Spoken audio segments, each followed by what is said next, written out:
흑암에 대해서 보충 설명하고 하나님의 영에 대한 말씀을 하도록 하겠습니다. 자꾸 반복해서 이제 생각을 해야 될 부분이 우리 번역으로 흑암 번역하다 보니까 그냥 흑암의 뜻만 있는 것으로 생각이 쉽잖아요. 그 단어에는 많은 뜻이 있었어요. 악이란 뜻도 있습니다. 악. 또 비참하다, 파괴, 사망의 뜻도 있고, 무지, 슬픔. 저는 개인적으로 그 가운데에서 애매하다 뜻을 선호하다겠죠. 애매하다, 분명하지 않다. 그런 다양한 뜻이 들어 있습니다. 그리고 흑암을 말했을 때 소경과 관계된 거였어요. 소경. 이사야 29장 18절 말씀이었죠. 소경과 관계되고, 눈과 관계죠. 눈. 소경의 눈. 또 마음과도 관계된 마음. 그러니까 창세기 1장 2절 말씀에 기품의 얼굴 위에 흑암이 있었다 하다 보니까 이 흑암을 자꾸 과학적으로 이렇게 이해를 하려고 하는데 그렇지 않다는 거죠. 이제 마음에 흑암이 있다는 거예요. 마음에.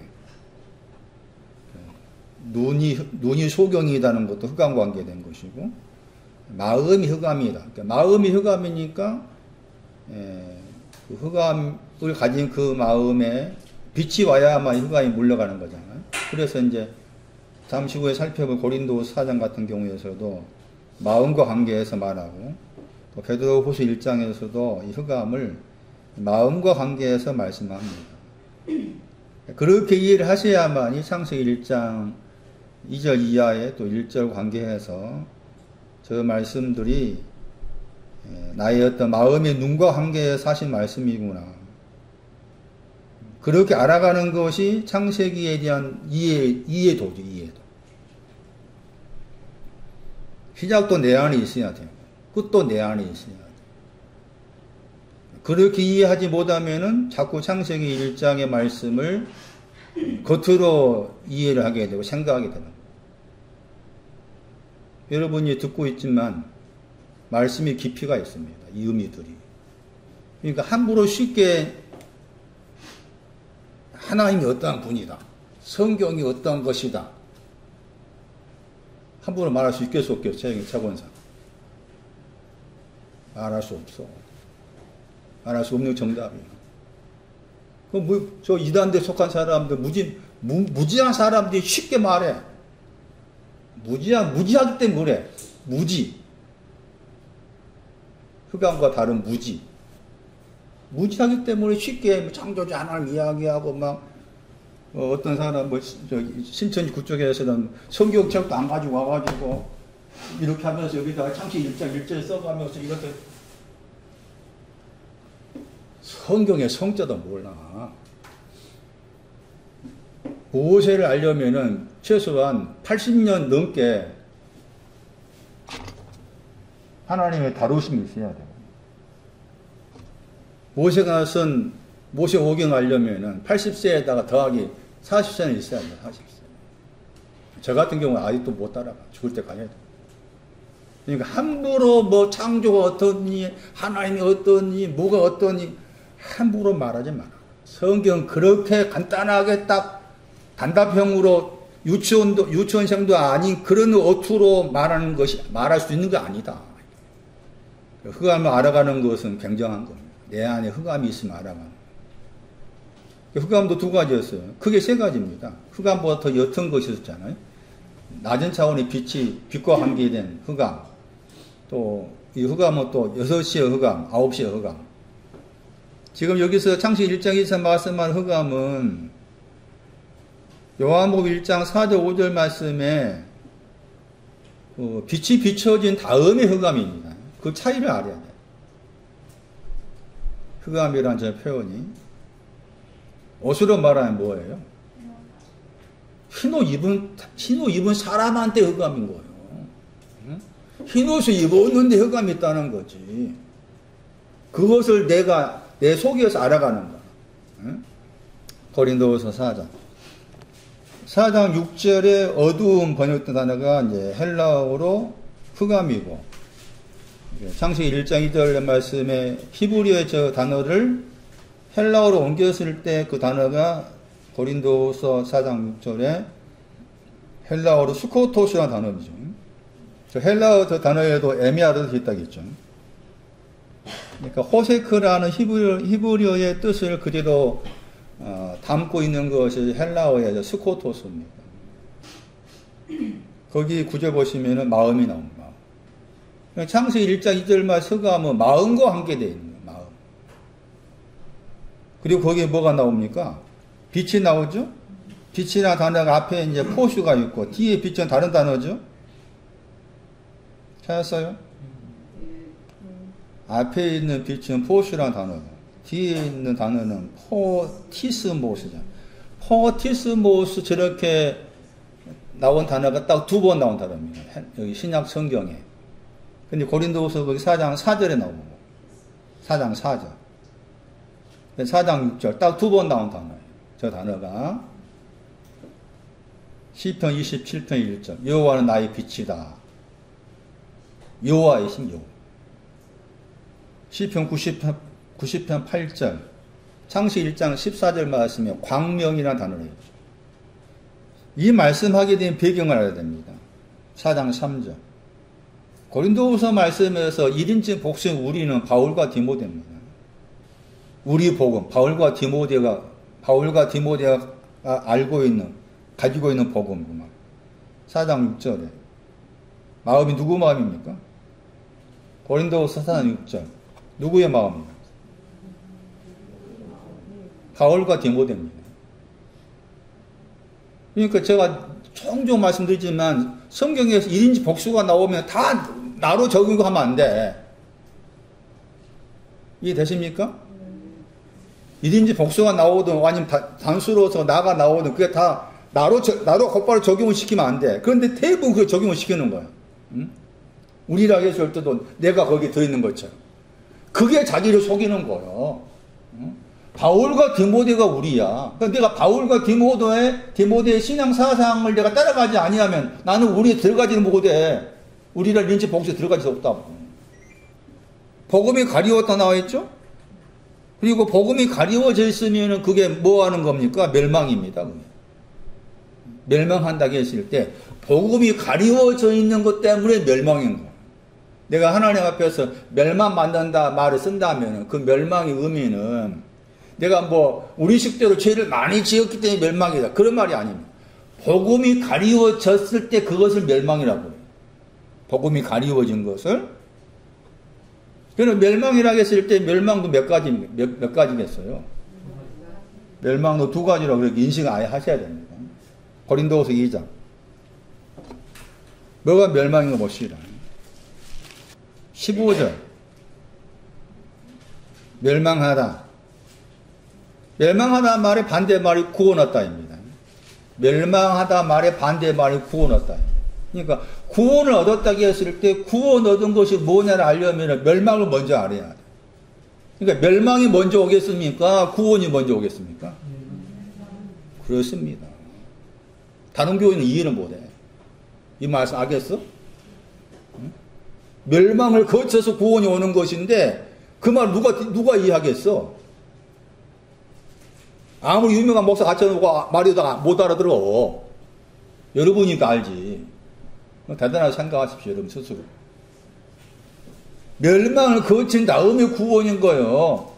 그러니까 멸망만 알아야 한다는 거지. 멸망하다. 길을 잃어버린다. 다르게 번역하면. 길을 잃어버리다입니다. 멸망하다가. 다른 데 길 잃어버린 나옵니다. 길을 잃어버리다. 멸망하다. 아, 그 개념입니다. 그 멸망이 뭐냐? 구원이 뭐냐? 멸망이 온 다음에 구원을 아는 거다. 구원 받았다를 알려면은 멸망부터 먼저 거쳐야 된다. 멸망이 뭔지 모르면서 난 구원 받았다. 이게 대부분의 해석입니다. 그것은 잘못된 구원인 거지. 그러니까 멸망이 뭐예요? 2장 16절. 이 사람에게는 그랬죠? 찾았어요? 그 이 사람이 멸망한 사람입니다. 멸망한 사람에게는 냄새가 납니다. 어떤 냄새라고 했어요? 2가지 사망입니다. 사망이 2가지죠? 에크가 붙는 사망. 그 다음에 에이스가 붙으면 사망이잖아요. 그러니까 멸망이 뭐겠습니까? 멸망이 두 가지란다면 첫 번째는 뭡니까?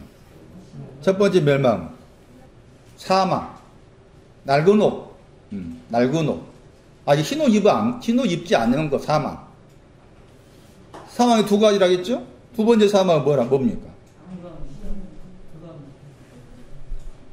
흑암이 몰려간 빛이 오는 거 그러니까 흑암이 있는 거 두 번째 사망 그런 거예요 지금 사망 사망이라는 표현도 저기 계시록 말씀에 계시록 20장 6절인가 말씀에 두 번째 사망에만 썼습니다. 두 번째 사망.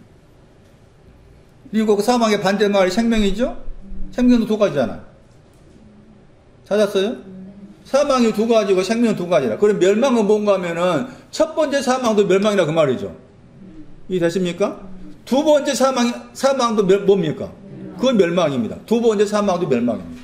그러니까 반드시 그러니까 여기 뒤에 거기 사장에서 복음이 가려웠을 때 멸망은 어떤 사람이겠어요? 첫 번째 사망이겠어요? 두 번째 사망이겠어요? 예? 고린도 4장에서 다시 보세요. 고린도서 4장 3절 복음이 가려웠으면은 멸망하는 자라겠죠. 그렇게 나와 있죠? 그 복음이 가리웠다고 했을 때 가리웠기 때문에 멸망이라고 했는데 이 멸망이 고린도서 2장 15절 16절 해석한다면은 첫 번째 사망에서 멸망이라고 한다는 말이니까 두 번째 사망에서 멸망이라는 말입니다. 두 번째 사망입니다. 두 번째 생명이 오지 않는 것이 멸망입니다. 4장에서 그런 말이에요. 그럼 구원은 뭡니까? 구원은 두 가지 사망이 지나가고 두 가지 생명이 온 것이 구원입니다. 구원 받았다가 이렇게 말을 해야 됩니다. 내가 구원 받았다는 말은 멸망을 먼저 알아야 됩니다. 아, 내가 사망 가운데 있었다. 두 가지 사망 가운데 있었다. 첫 번째 사망 가운데 있다가 생명을 옮겼다. 두 번째 사망 알았다. 그 다음에 두 번째 생명 알았다. 그것이 구원입니다. 그게 바울이 말한 구원이에요. 그게. 그래 바울이 말한 구원을 말해야 되는데 그렇게 않잖아. 바라봐. 제가 늘 말하잖아. 판단해봐. 제 해석하고 다른 목사들 해석하고 판단해봐라. 비교해봐. 제발 비교해봐. 그러면 여러분 스스로 알아차려야 돼. 예? 미안한 이야기지만 제가 죽으면 어떻게 할 거라 이러고. 예? 여러분 스스로 찾아가야 되잖아. 예? 그러려면 정확하게 나름대로 뭐가 이렇게 자기 안에 말씀에 대한 프레임이 있어야지. 프레임. 나름 틀이 있어야 돼. 그래야 안 넘어가지. 이렇게 배우고 있어도 넘어가면 그 시간 넘어갑니다. 자기 안에 그런 말씀에 대한 관이 없고 깨달은 바가 적으면 넘어갈 수밖에 없어. 그래서 제가 종종 이렇게 드린 말씀이라. 그래서 4장 말씀에서 복음이 가리워져서 멸망이라고 했을 때 그 멸망 위치가 두 번째 생명이 오지 않는 두 번째 생명이 오지 않은 두 번째 사망 가운데 있는 경우를 가리켜서 고린도후서 4장 3절에 멸망한다. 그 가리웠다겠죠? 가리우다 반대말이 뭔가 계시하다입니다. 그럼 딱 알고 있어요. 애워야 됩니다. 가리워져 있다 말씀의 반대말이 계시하다. 그 계시는 뭡니까? 가리워져 있지 않는 것입니다. 그래서 아포가 붙은 거죠. 헬라어에서. 아포, 떨어져 나왔다. 뒤에 단어가, 합성어가 칼리푸토인데 여기 지금 가리우다가 칼리푸토잖아요. 가리워져 있다. 가리워져 있다 말의 반대말이 계시하다. 그러니까 지금 복음이 계시해야 된다. 이 복음이 이제 어떤 복음입니까? 내용은. 복음의 내용이 4장 4절에 뭐란 말합니까? 그게 빛이잖아요. 그렇죠? 복음이 그리스도의 영광이라겠죠. 그리고 복음이 또 빛으로 말하죠? 4장 4절에. 그러니까 복음 빛이다, 빛. 두 번째 큰 빛. 그게 복음이다, 그게 복음. 여기 이 문맥 안에서는 다시 4장 4절에 그라가 나와 있죠? 고린도서 4장 4절. 그로 나 번역했죠? 그들입니다. 그들 안에 있다. 그들이 누굽니까? 자, 보세요. 이 번역을 보시면은 4장 4절 번역입니다. 그 중에 그랬죠. 그가 그들이라겠죠? 그들 안에 누가 있습니까? 그들 안에 누가 있어요, 거기에? 이 번역을 신으로 번역했잖아? 헬라 보세요. 신이에요. 그냥 신해가지고, 거기 킹 제임스 번역이나 영어 번역에서 뭐로 번역했습니까? 소문자 아니에요, 소문자. 왜 소문자 했을까? 소문자 해야 됩니까? 대문자 해야 됩니까? 차권사 많이 물어봤더니. 소문자, 선난이 같이 말해봐, 속으로. 소문자 써야 되나? 대문자 써야 되나? 왜 대문자 써야 되는가? 그런데 왜 대문자 써야 되나? 왜 소문자 썼을까? 그러다 자꾸 말씀을 그렇게 따지면서 봐야 되는 거야. 그냥 훌륭하나 믿는다. 무조건 믿는다. 히브리 10장 할 때 믿음을 설명할 텐데. 무조건 믿는 게 아니에요. 무조건 믿으면 큰일 나. 그러니까 킹 제임스 번역이 잘못된 거지. 왜 그렇게 영어 대문자가 아니고 소문자 썼을까라고 했을 때, 먼저는 세상 영혼입니다. 이 영혼입니다. 이것입니다. this. 이것의 영혼입니다.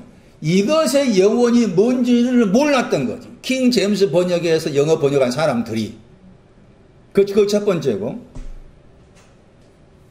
그 첫 번째면서 중요한 거잖아요. 그러니까 이것의 영혼이 뭔지를 알아야 돼.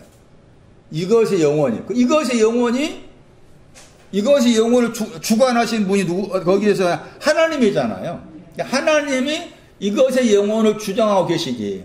하나님께서. 그런데 이제 신이라고 번역한 것은 이것의 영혼이라는 의미를 여기서 이제 세상으로 번역했잖아요. 영혼의 뜻이야. 아이온. 그냥 언어로 하면 영어로 번역해야 돼. 이해되세요? 영어로 또 뭐로 번역했어요? 세상을. 월드 했잖아. 이렇게 번역하면 안 돼. 에? 차라리 영어로 번역한다면 이터노티 해야 돼. 영원. 응? 근데 지금 세상의 의미를 모르는 거예요. 아이오네라는 저 단어의 의미를 몰라서 일차적으로 영어 번역을 월드라 했다. 응? 그러다 보니까 저기 바울은 세워서 썼을 때, 하나님 썼을 때 대문자 가서 쓴 거야. 그런데 이 영어 번역한 사람 생각해 보니까 이 아이오니라는 그 영혼이 월드니까 월드에 속한 하나님이란 존재는 소문자 신이 있는 거지. 그 소문자 신이라 그 말은 많은 신들 가운데 하나라 그 말이거든, 이게. 그 바울은 그게 아니야. 아닌데 그 바울이 쓴 의미를 모르는 거지. 이렇게 말씀이 어려워요. 쉬운 거 아니야, 이게. 이 고린도서 4장 이 말씀 안에서도. 그럼 왜 영원한 단어 앞에 뭘 붙여놨어요? 뒤에?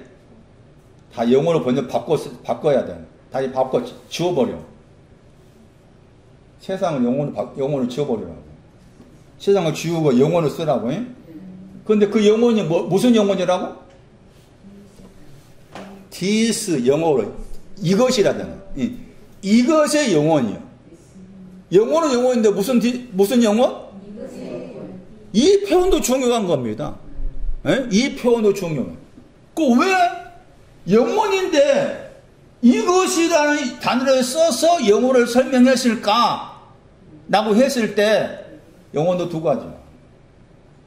그래서 이렇게 쓴 거예요. 그러면 이것의 영혼은 이것의 영혼은 뭐가 되겠어요? 이제 생각해 보세요. 흰옷 입은 겁니다. 흰옷 입은 거. 이것의 영혼이 뭐라고요? 흰옷 입은 것입니다. 이것이라는 영혼을 말했을 때 이 말씀하고 약간 관계된 말씀이 뭔가 하면은 오고 있는 영혼. 표현이.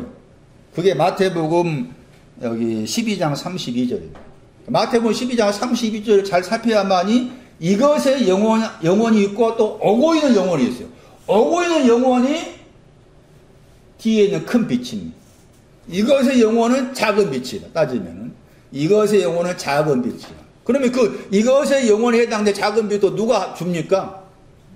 하나님 주신 거지. 그러니까 여기서 대문자로 써야 된다. 그 말이에요. 제 말은. 그러면서 이것의 영혼을 가진 사람인데 어떻다. 그 말입니까? 이것의 영혼을 가진 사람인데 그랬잖아요. 그것들 아니라고 했잖아. 다시 고린도서 4장 4절에 그러한 단어가 그들을 말합니다. 그들 아니라고 했잖아. 이 그들 아니라는 개념은 이것에 대한 영혼이 그들 안에 있다는 말이에요. 이것의 영혼이 그들 안에 있어. 그 말이에요. 그러면 그들 아니라 해서 그들이 누군가 하면 누구겠어요?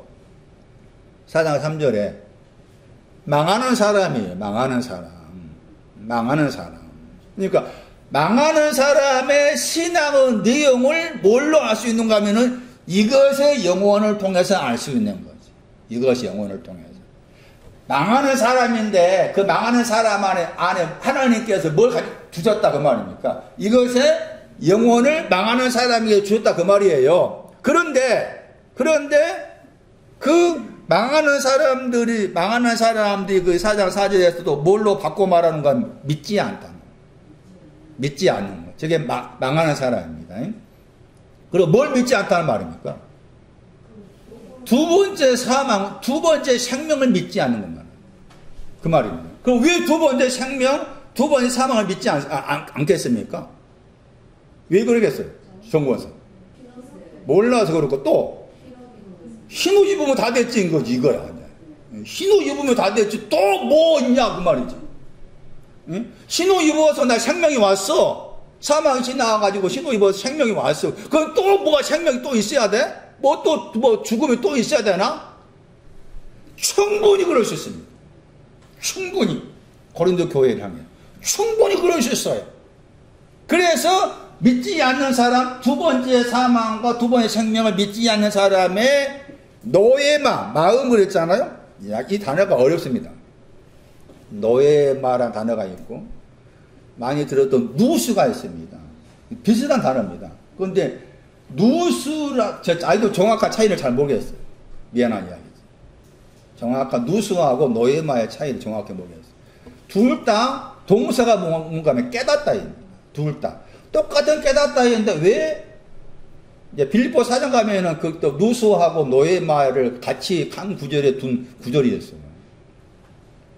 지금 생각했을 때 아주 정확한 제 마음속에서 누수는 이런 의미고 노예마는 이런 의미다라고 정확하게 아직 판가름이 안 돼 있습니다. 제 마음속에서. 그런데 여기서 이제 번역을 마음 번역했잖아요. 마음 번역했죠? 4장 6절 보세요. 마음이 나오잖아요. 주로 이제 마음 그름의 헬라어로 카르디아입니다. 마음 그름의 헬라어로 카르디아. 이 노예마 4장 4절에 노예마는 바울이 쓴 단어입니다. 바울 서신에만 있어요. 6번 나옵니다. 6번. 바울 서신에만. 2장 11절, 3장 14절, 10장 5절.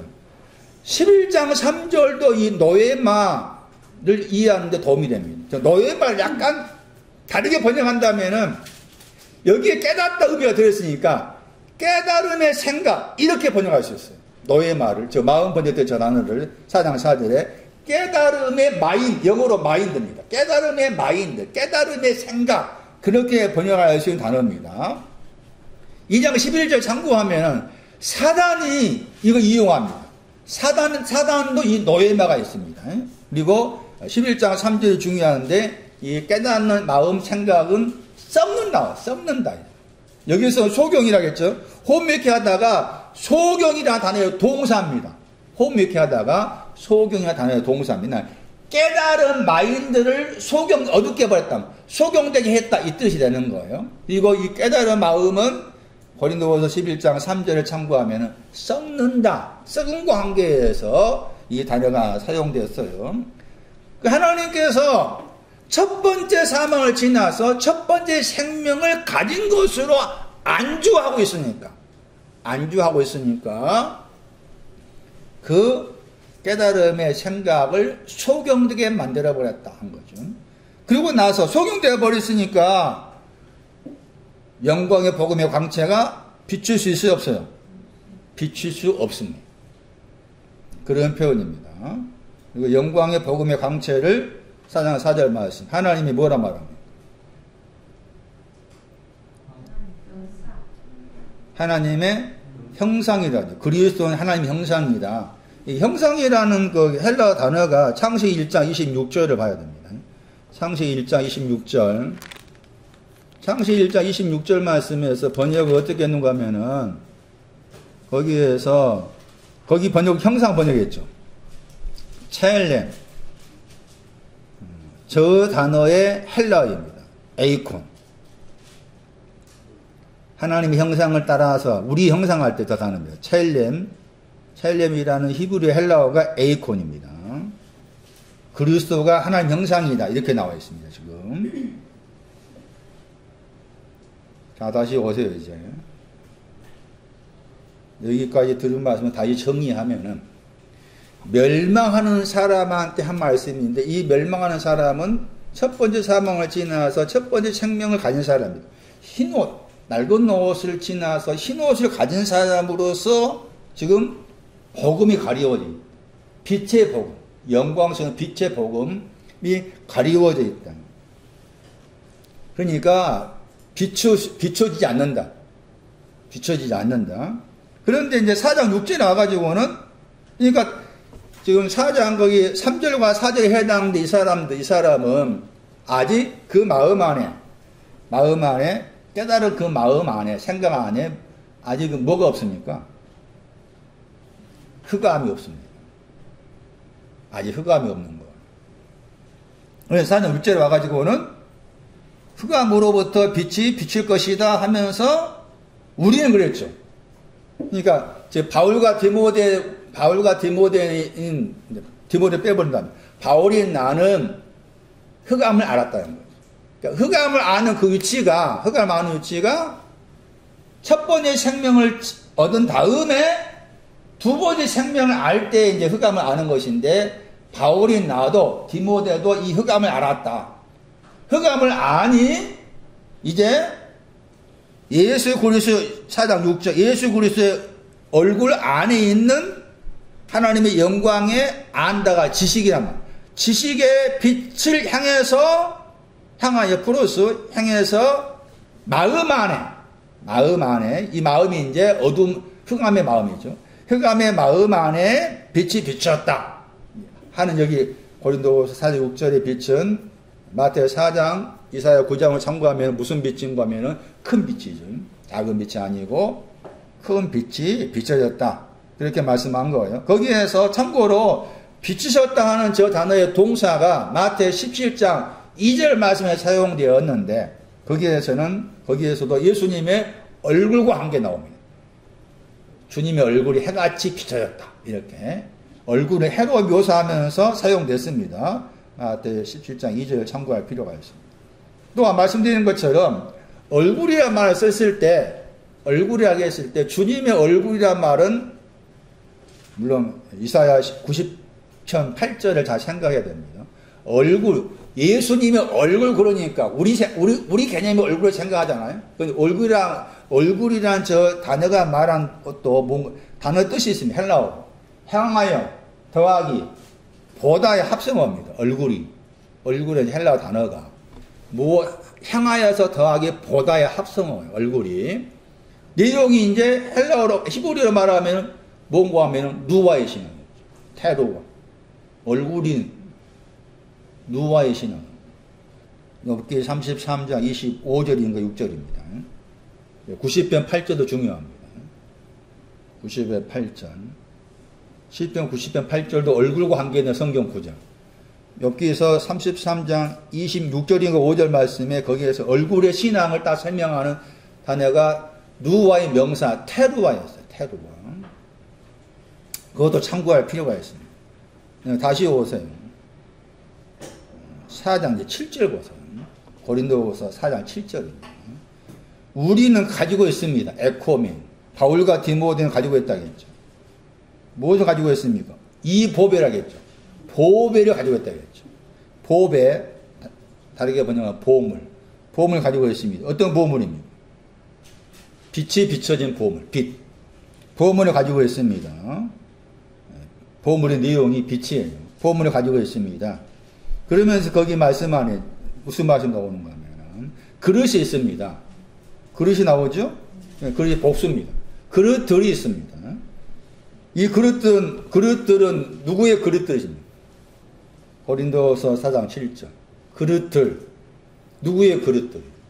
누가 그릇이란 거예요? 누가 그릇이에요? 바울인 나도, 그 다음에 디모데도 이 보물을, 빛이라는 보물을, 흑암을 제거하는 빛이라는 보물을 가지고 있습니다 하면서 그릇들을 거기에서 말한 거예요. 그럼 이 그릇들이 누구의 그릇이란 말, 누가 그릇이란 말이에요? 하고 누구의 그릇이란 말입니까? 바울입니다, 바울. 바울도 디모데도 뭐 했다 그 말입니까? 그릇이었단 말이에요. 그릇이라는 단어를 약간 다르게 번역하면 안의 뜻이 있다겠죠. 안의 뜻이 있습니다. 그리고 그릇이라는 저 단어가 하나의 뜻을 말하고 있잖아요. 그래서 복수로 나와요. 자, 뭐가 그릇인가 보세요. 왜냐하면은 그릇들이 있어요. 근데 그 그릇들이 무슨 그릇이라 그랬어요? 그렇습니다. 그릇들이 있는데 그게 질그릇이다 이렇게 말한 거예요. 그릇들이 있는데 그게 질그릇이야, 톡이야. 그러면서 질그릇 안이라 했잖아요. 질그릇 안에 보물을 가지고 있다겠죠? 질그릇 안에. 그러니까 질그릇 안에 있다 그 말은 이 질그릇이 뭐라 그 말이에요? 흑암인가 그 말이에요. 질그릇이 흑암이라. 그 흑암 안에 있었는데 이 보물을 가지게 되었다. 빛을 가지게 되었다. 그런 이제 표현의 말씀이에요. 그러면서 이 질그릇 안에서 이 보물을 가지게 되었는지 하면서 그 다음 넘겨셔가지고 그것이 또 능력의 심이 큰 거라겠죠. 능력의 심이 큰 것이다. 뭐가 능력의 심이 큰 것이다? 빛이, 보물이 능력의 심이 큰 것이다. 능력도 그냥 능력이 있고, 이 말씀은 그냥 능력이 있고 심이 큰 능력도 있고 그 말인데, 그냥 능력이 아니라 심이 큰 능력이다. 그냥 능력은 계시록 1장 16절에 빛을 비추는 겁니다. 작은 빛. 능력의 심이 큰 것은 지금 여기에서 흑암을 비추는 빛과 관계해서 심이 큰 것이다. 저 단어가 사용됐어요. 그러면서 그것이 하나님께 있는 것, 하나님의 소속된 거다. 우리로부터 나온 것이 아니다. 그렇게 말씀을 하신 거예요. 자, 그렇다면 말씀드린 것처럼 그릇이 있는데 이 그릇이 질그릇이다 이렇게 말씀한 것이에요. 그러면 그릇이 뭐냐? 사도행전 9장 15절. 선택받은 것이 그릇입니다. 그래서 하나님께서 바울을 말할 때 바울은 나의 택한 그릇이다 한 거죠. 나의 택한 그릇이다. 선택받은 신앙이 그릇입니다. 그 다음에 살전 4장이죠. 살전 4장 4절. 이것도 그릇입니다. 살전 4장 4절. 거기 번역은 안에 번역했죠. 이 그릇입니다. 안에라는 저 단어를 그릇을 안으로 번역할 수 있다고 했잖아요. 안에가 그릇입니다. 음란과가 창렬하게 했잖아요. 창렬을 버리고서 거룩함과 존귀함 안에 있는 그릇입니다. 그릇. 베드로전서 3장 7절. 보다도 연약하다. 이것도 그릇입니다. 보다도 연약하다. 베드로전서 3장 7절에. 그릇은 그릇인데 보다도 연약하다. 있었어요. 표현을. 보다 비교고 사용했습니다. 보다 더 연약한 그릇이다 그랬죠. 보다 더 연약한 그릇이. 베드로전서 3장 7절. 그냥 연약함이 있고 연약함도 그게 두 가지라 그 말이죠. 보다 더 연약한 내용도 있고, 그런데 여기서는 보다 더 연약한 그릇으로 소개하고 있습니다. 로마서 9장 21절에서 23절 말씀은 그릇이 여러 종류가 있습니다. 존귀하지 않는 그릇, 진노의 그릇, 그런 표현이 나옵니다.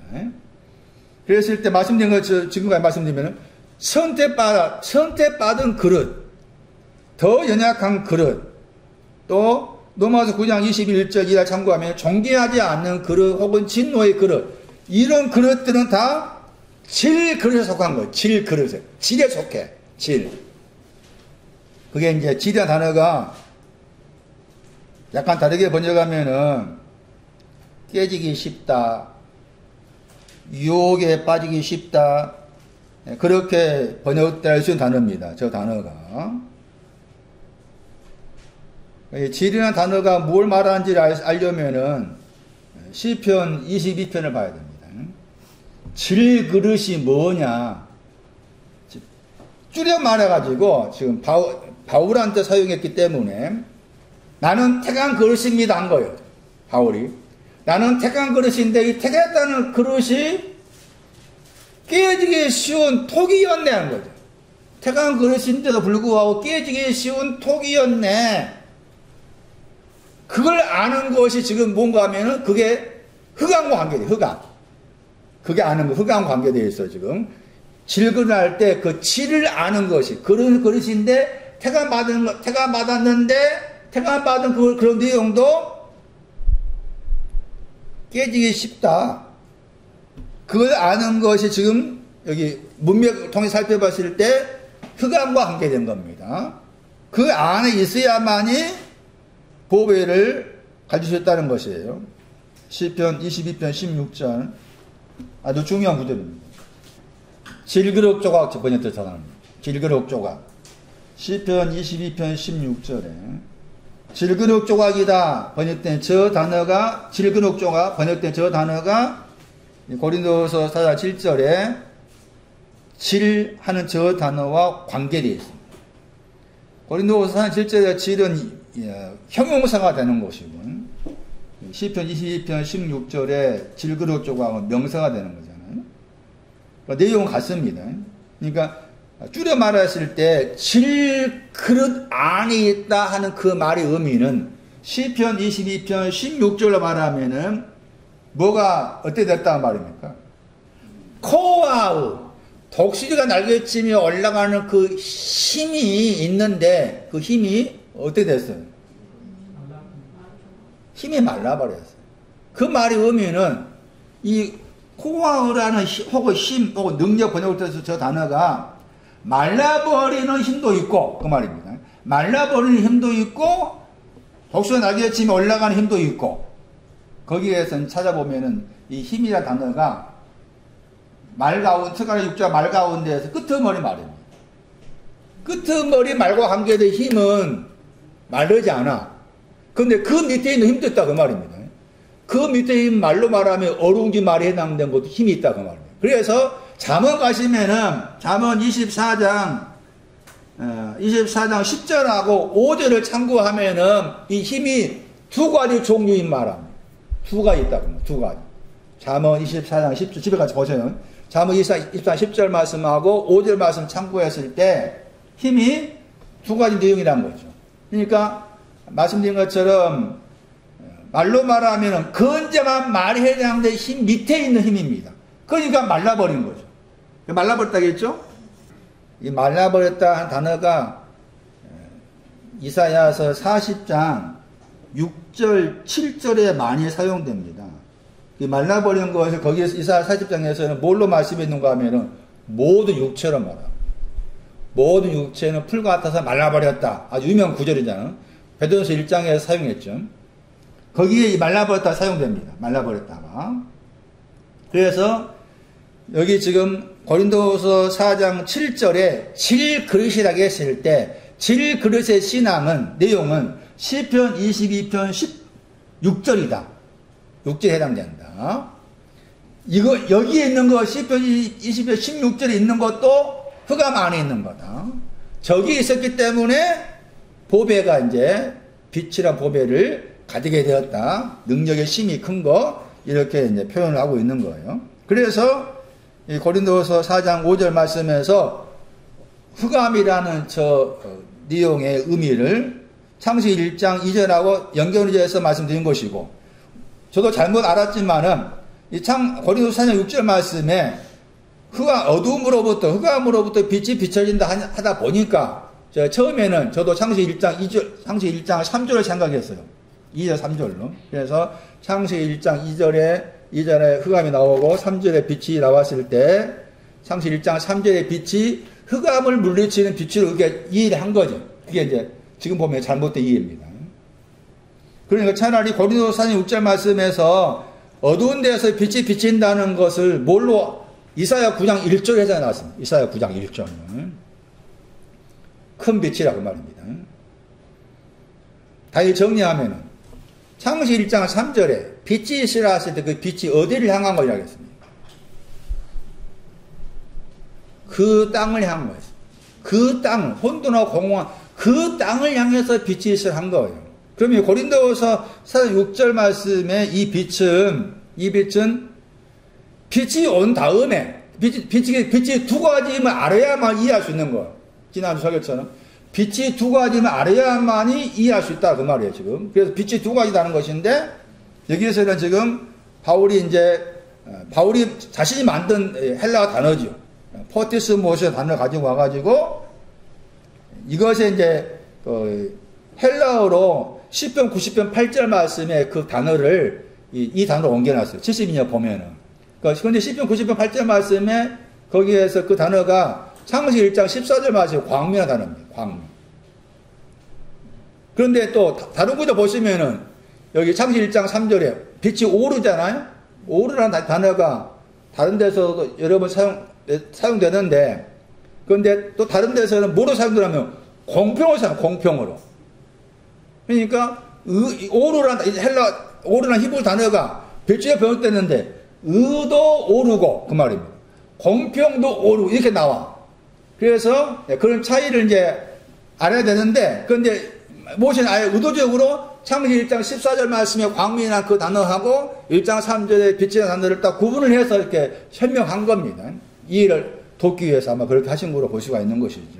자, 그래서 고린도서 4장 6절 전후의 말씀도 창세기 1장 2절 말씀과 연관된 말씀입니다. 흑암을 안다 하는 것은 내가 뭐이면 안다 그 말입니까? 내가 질 그릇이면 안다. 그러면은 여기 이제 4장 거기 3절하고 4절 말씀에 고린도후서 여기에 지금 멸망에 해당하는 사람은 아직 뭘 몰랐다. 질 그릇이는 몰랐다. 아직 자기 안에 흑암이 있음을 알지 못했다. 이렇게 되는 거예요. 네, 베드로후서 1장 보세요. 베드로가 빛을 어떻게 이해했는가 봅시다. 너희는 너희는 세상의 빛이다 하는 말씀을 들었지만 처음에 그 말씀은 세상이 뭔지 빛이 뭔지 이해하지 못하겠잖아요. 그 후로 그가 이제 빛을 알고 난 다음에 쓴 베드로후서 우리가 소개할 때 베드로전서 소개했잖아. 베드로후서 보세요. 베드로후서 말씀도 빛과 함께해서 베드로가 쓴 구절입니다. 베드로후서 1장 9절입니다. 베드로전서 1장 2장 9절에서는 그 빛을 기이한 빛이라겠죠. 큰 빛과 함께해서 설명했었습니다. 그런데 베드로후서 1장 9절 말씀에서는 또 다르게 풀어놨습니다. 거기 보시면은 우리라겠죠. 당연히 이제 베드로 포함한 우리는 가지고 있다겠죠. 보다 더 확신하다. 보다 더 확실한 예언에 속한 말씀입니다. 형용사입니다. 예언에 속하다. 예언에 속한 보다 더 확실한 예언에 속한 말씀을 우리는 가지고 있습니다. 베드로후서 1장 19절입니다. 너희가 나옵니다. 너희는 잘 만들었다. 만들어야 한다. 잘 만들어야 한다. 너희는 주의하다가 향해서 가지라. 무엇을 향해서 가져라. 향해서 가져 내용이 첫 번째, 어두움 안에서 등불이 비쳤다겠죠. 그 첫 번째. 어두움 안에서 등불이 비쳤습니다. 어두움 안에 대단한 단어가 토포스입니다. 어디 무엇이랑 곳이라는 거죠. 어두움의 곳 그 말이죠. 어두움의 곳. 어둡다는 단어가 애매하다 뜻도 있습니다. 애매한 곳. 애매하다, 어둡다. 더럽다 뜻도 있습니다. 더럽다, 불결하다, 씻지 않았다. 어둠의 곳은 낡아진 옷입니다. 낡아진 옷이 어둠의 곳이에요. 등불이 비쳤다가 뭡니까 그러면? 빛이다 보세요. 요한복음 1장 4절인가 나온 빛이죠. 생명의 빛. 흰옷되게 한 겁니다. 등불이 비치는 거 흰옷되게 한 겁니다. 어둡다 뜻이 무슨 뜻이 있다고요? 애매하다, 불결하다, 더럽다, 씻지 않았다. 그쪽에 낡아진 옷입니다. 나가 있는 옷에 등불이 비쳤습니다. 흰옷 떼기 했습니다. 그 말이에요. 자, 그 다음 말씀 보세요. 그러면서 날이 샜단 말 나오죠. 날이 샜다고 했어요. 찾았어요? 샜단 말 보세요. 세다. 앞에 합성어입니다. 뒤에가 붙었죠? 철저하게 더하기 고린도후서 4장 4절 단어가 들어있어요. 날이 새다 할 때 새다 저 단어. 뒤야 더하기 그 다음 나온 단어가 고린도후서 방금 읽었던 4장 4절에 나옵니다. 빛이다. 찾았습니까? 아우가죠. 빛이다. 철저히 비추다.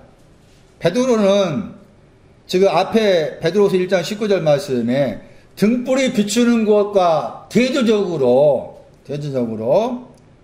철저하게 비추었다 하는 단어 쓴 겁니다. 한 번 나온 단어입니다. 한 번, 여기에만. 한 번 나온 단어. 근데 그게 이제 무엇과 관계에 사용했는가 하면 샛별입니다. 샛별. 이 샛별이 큰 빛입니다. 그러면서 뭐라 말합니까? 마음이란 말 나옵니다. 샛별이라는 저 단어도 한 번 나온 단어, 여기에만. 앞에 세다 하는 단어, 베드로서 1장 19절에 세다는 저 단어, 여기에만 한 번 나온 단어. 샛별이라는 저 단어도 여기에 한 번 나온. 샛별이라는 저 단어는 앞에 단어가 합성어입니다. 빛이라는 단어 더하기 가져오다의 합성어. 그 샛별인데 내용적으로는 큰 빛을 말합니다. 그래서 베드로도 뭐합니까 지금? 두 가지 빛으로 구분하고 있는 거예요. 그러면은 다시 보세요.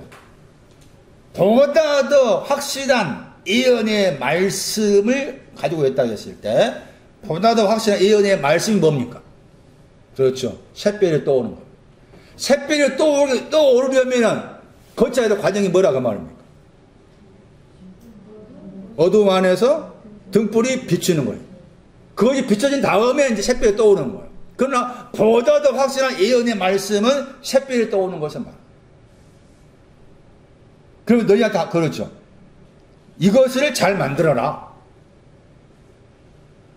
잘 만든다 할 때 잘 만드는 것이 샛별이 떠오르는 거예요. 베드로는 예언을 이렇게 설명합니다. 예? 예언이 뭐냐? 예언이라는 단어도 제가 설명했었죠. 예언이라는 그 단어를 분해하면 앞에 더하기 빛 더하기 비추다의 합성어가 예언이요. 응? 예언이라는 그 단어를 헬라어로 분해하면 앞에다가 빛이 비추다요. 그게 예언이라. 앞에다 빛이 비추는 게 예언이에요. 그냥 뭐 자식이 앞으로 육가대 가가지고 의사 될 겁니다. 그거 예언이 아니에요. 성경 말은 예언이 아니에요. 저도 속아가지고 많이 그랬지만 아니라고 했어요. 그런 예언이 아니에요. 이제 절대로. 성경에 말하는 예언은 앞에다가 빛을 비추는 거지. 그게 예언입니다. 여기서는 베드로는 무슨 단어 사용했습니까? 보다 더 확실하다. 비교급을 사용해야 돼. 비교급을. 그냥 예언의 말씀이 있는가 하면은 보다 더 확실한 예언의 말씀이 있다. 그냥 예언에 속한 말씀은 빛이 비춰진 것이고 보다 더 확실한 예언의 말씀은 샛별이 떠오는 것이고 베드로가 보고 있는 빛의 두 가지입니다. 바울도 같습니다. 에베소 5장 11절 어두운 흑암 속에 있으면 열매가 없는 일을 하고 있습니다.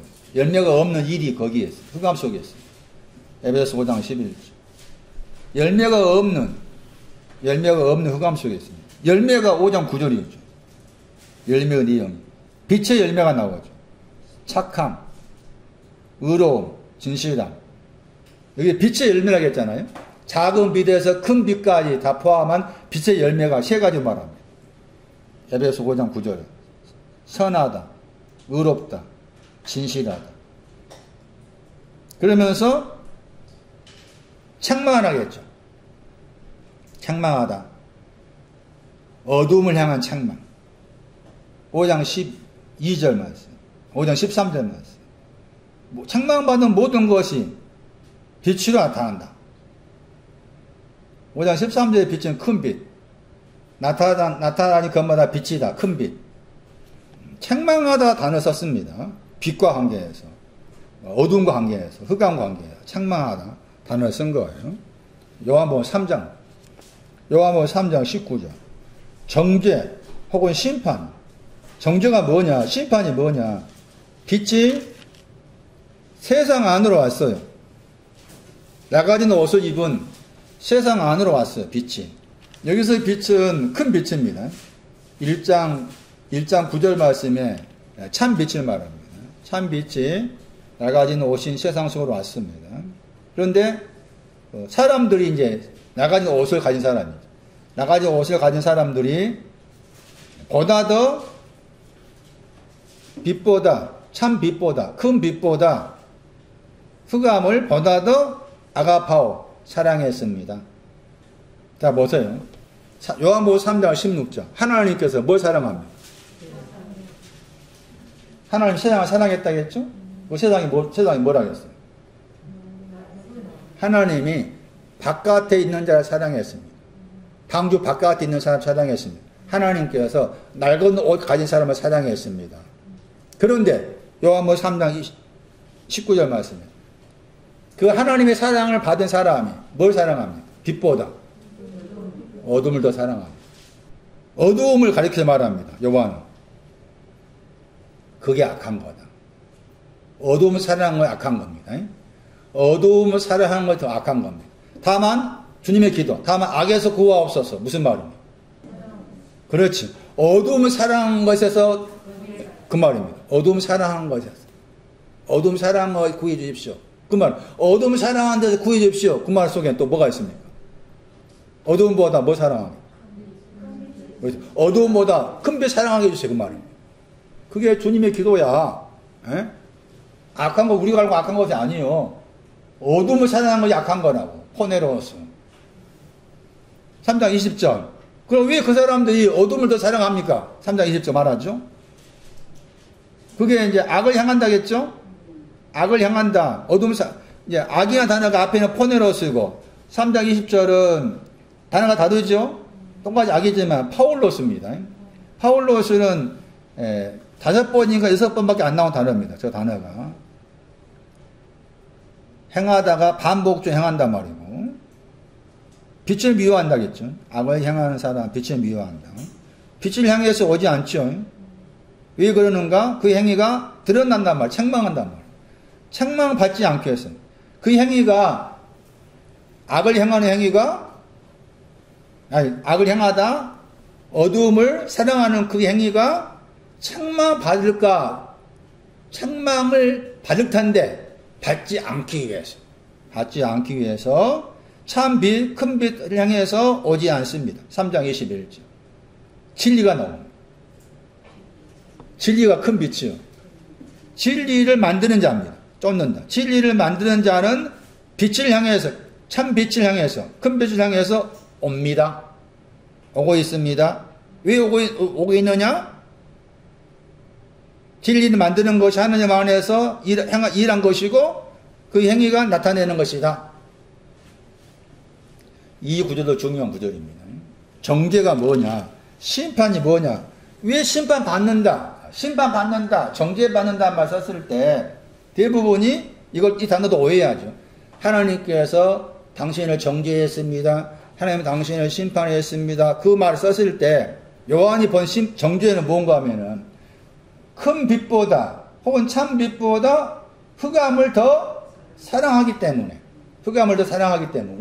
고린도 사장 말하면 질그릇을 더 사랑하기 때문에 그것이 정죄다 이렇게 말한 거예요. 정죄는. 그러니까 일반적으로 교회에서 당신이 좀 잘못했으니까 이렇게 해서 하나님께 정죄하고 심판한다 그런 개념이 전혀 아닌 거죠. 자, 한 가지 더 덧붙여 말씀드리면 정죄라는 그 단어를 이해하기 위해서 마태 23장 33절을 보시면 마태 23장 33절 보세요. 마태 23장 33절 말씀에 의하면은 뱀들아 독사의 새끼들아 말씀하시면서 거기 지옥의 판결이란 말 썼죠. 그 판결이 정죄입니다. 마태 23장 33절에 지옥의 정죄로부터 너희가 어떻게 피하겠느냐, 피할 수 있겠느냐, 피하지 못한다 그 말이죠. 거기에 지옥이라는 단어가 나옵니다. 정죄, 판결과 관련해서 지옥이라는 말이 나옵니다. 그러면 지옥은 뭡니까? 이 구절 해석하면 지옥이 뭡니까? 뭐가 지옥이라? 혼자 이야기해봐. 한민아.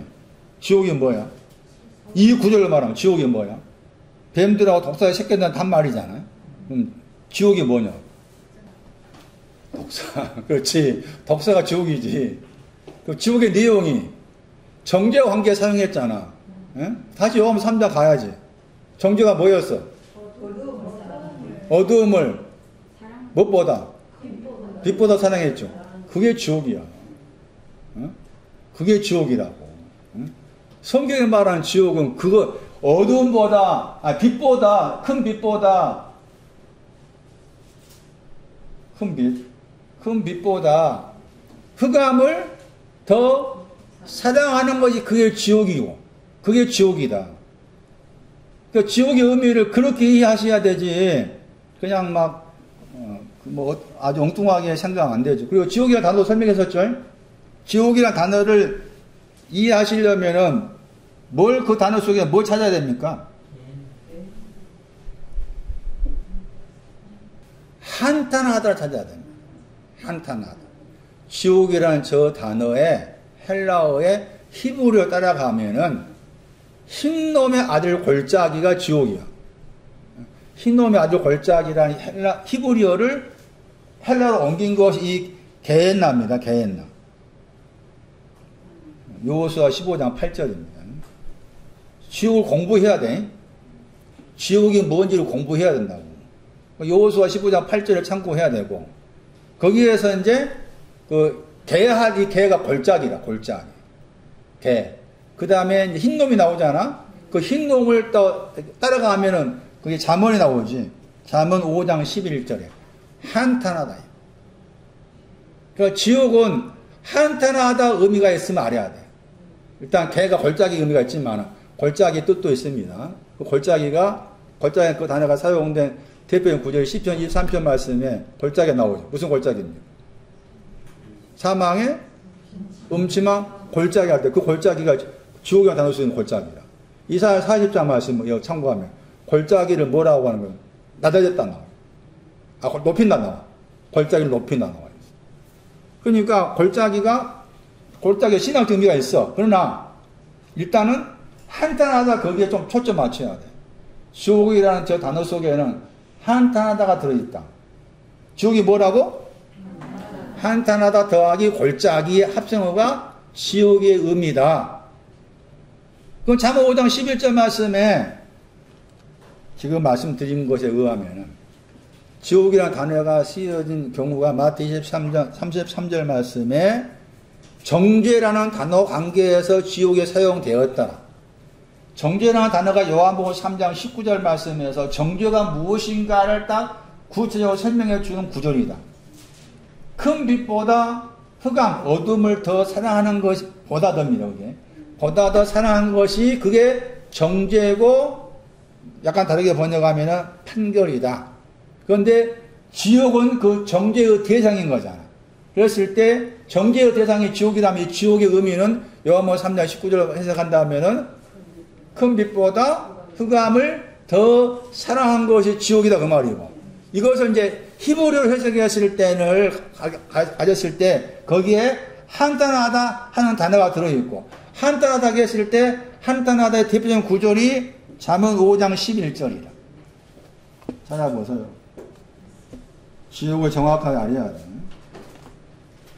그러니까 지옥을 겁내야 되겠어요? 겁내지 않아야 되겠어요? 지옥을 겁내야 돼? 겁내지 않아야 돼? 지옥을 옆에 둬야 돼. 내 마음 옆에다가 지옥을 두고 있어야 돼. 지옥을 두고 살아야 돼. 잠언 5장 몇 절이라고요? 11절. 몇 절? 11절. 한탄하다 나오죠? 저 단어 옆에다가 여호수아 15장 8절 흰놈 할 때 흰놈에 해당이 돼. 흰놈이라는 단어를 풀면 한탄하다가 나와. 그리고 개는 골짜기라 했잖아. 그러니까 개의 흰놈이 이제 지옥의 단어의 원형이잖아. 그러니까 그 지옥의 단어를 히브리어로 해석하면은 한탄한 골짜기다 그 말이죠.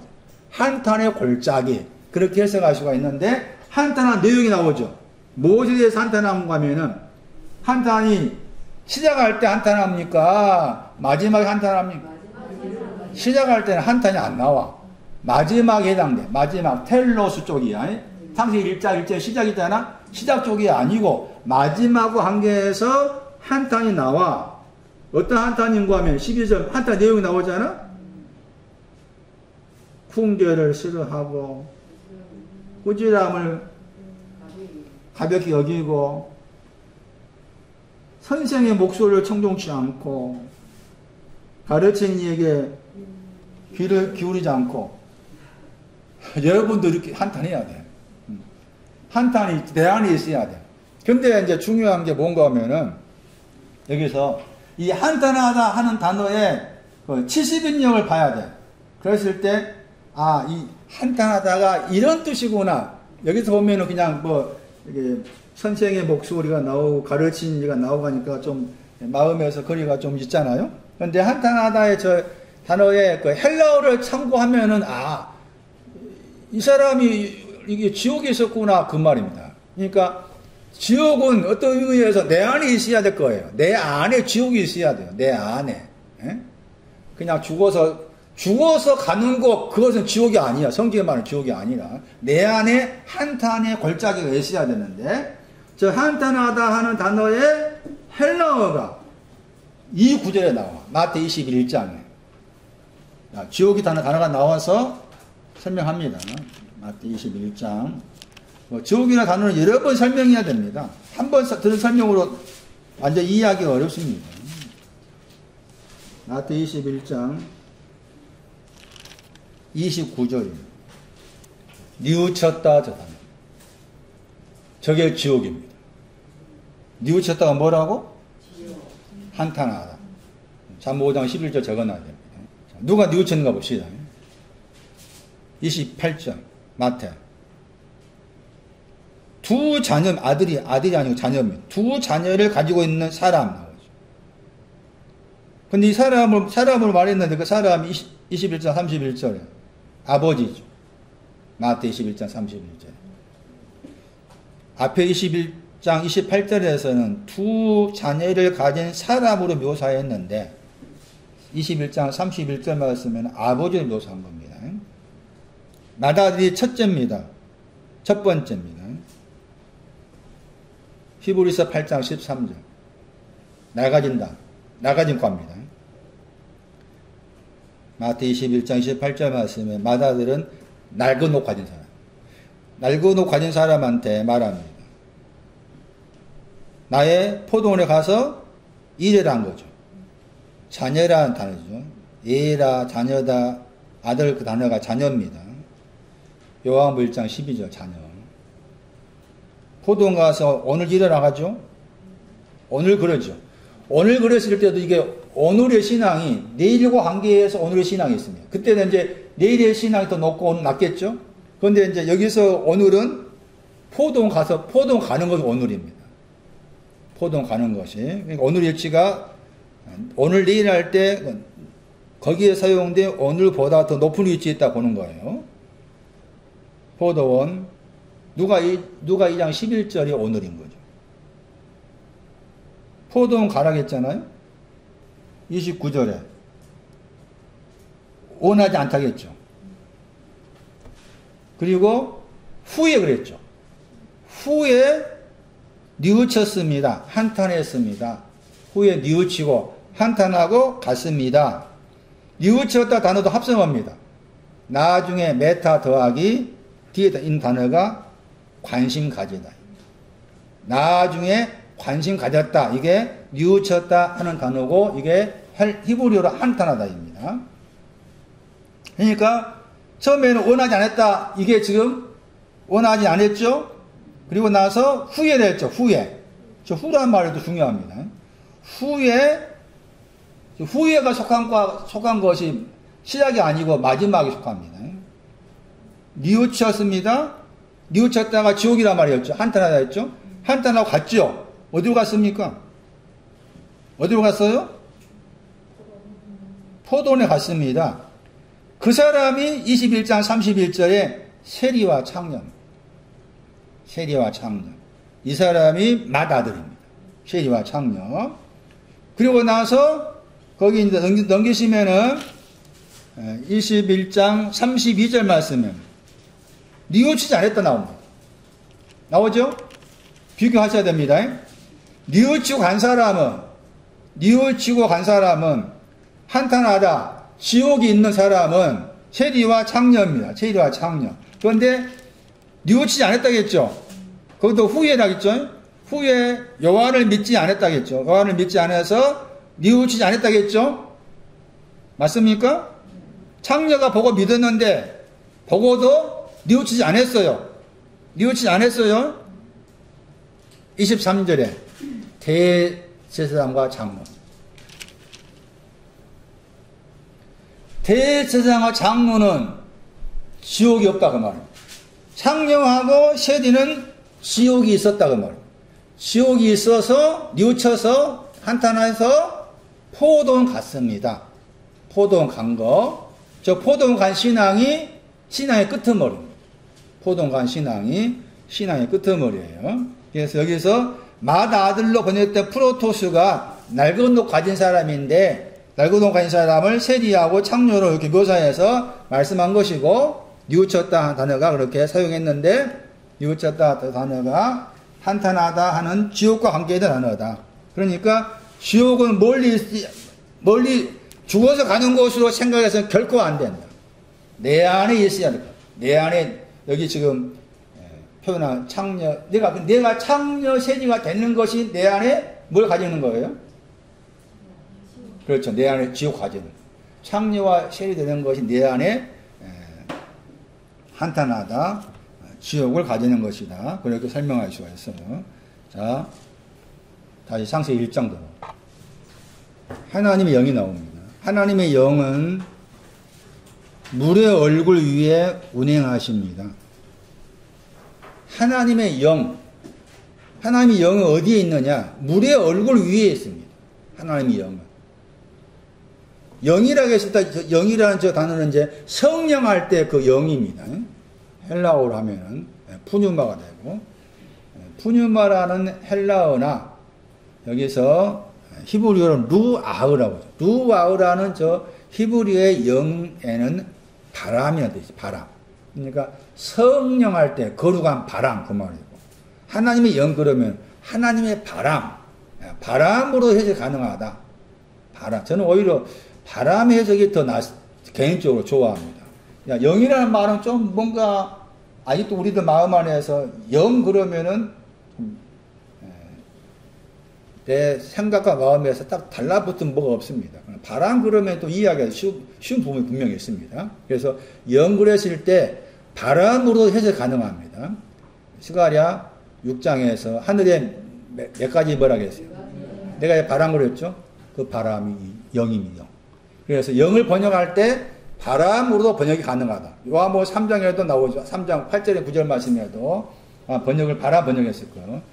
영을 바람으로 번역한다. 그런데 하나님의 영은 어디에 운행한다겠죠? 운행한다는 말이 알을 품다, 이완하다, 릴렉스 영어로 이완시키다, 이완되다, 뭐 흔들리다 그런 뜻도 되어 있습니다. 운행하다 단어가. 그런데 물의 얼굴 위에 있는 거예요.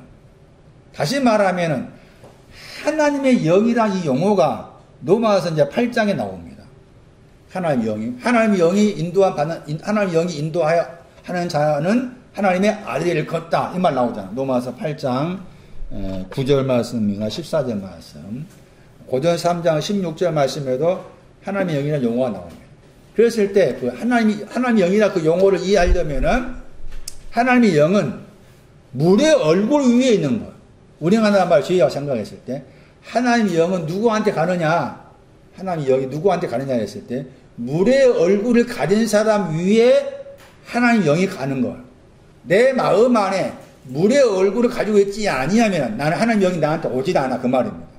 하나님의 영은 아무나 가는 것이 아니라 번역 안 됐다겠죠? 물의 얼굴입니다. 물의 얼굴을 가진 사람 위에 하나님의 영이 운행하다.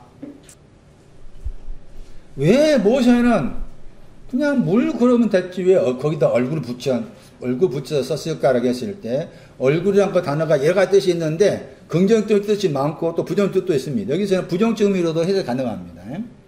반대하다, 화를 내다, 그런 뜻도 들어있습니다.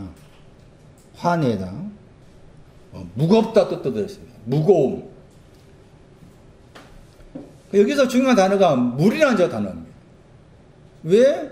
물이라는 단어, 얼굴이란 말인지 이제 물과 관계 사용했지만, 물의 얼굴 위에 하나님 영이 운행하신다고 했을 때, 얼굴이 지금 물을 가진, 물과 관계된 얼굴이잖아요. 그랬을 때 저 물이 무엇을 상징하는가, 무엇을 의미하는가를 이제 살펴야 됩니다. 그랬을 때 이미 뒤에 가시면은 창세기 7장 가시면, 창세기 7장 18절 말씀에 가시면 거기에 이 물의 얼굴 위라는 표현이 그대로 나옵니다. 세 단어가. 그래서 먼저는 그 창세기 7장에서 그 구절로 이해하실 필요가 있습니다. 물의 얼굴 위. 창세기 7장 18절. 창세기 7장 18절 밑에 보시면은 물에, 여기서 번역을 물 위라고 했잖아요? 물 위라고 했죠. 그 위라는 단어가 그 뒤에 가야 됩니다. 에에 가야 됩니다. R이 위입니다. 그리고 얼굴이란 말이 있다겠죠. 영어 번역은 잘한 겁니다. 영어 번역 보시면 얼굴이라는 단어 나오죠? 페이스. 창세기 1장 2도 마찬가지입니다. 그러니까 얼굴로 번역해야 됩니다. 물의 얼굴. 여기에 나옵니다. 창세기 1장 2절 말씀에 물의 얼굴 위란 그 용어가 7장 18절에 사용했습니다.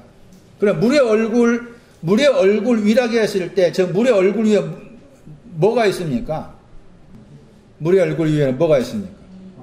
방주가 있습니다.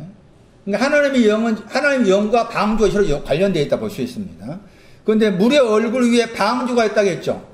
방주가 떠다녔다고 했을 때, 걸어가다, 가다의 뜻이죠. 방주가 다녔습니다. 걸어갔습니다.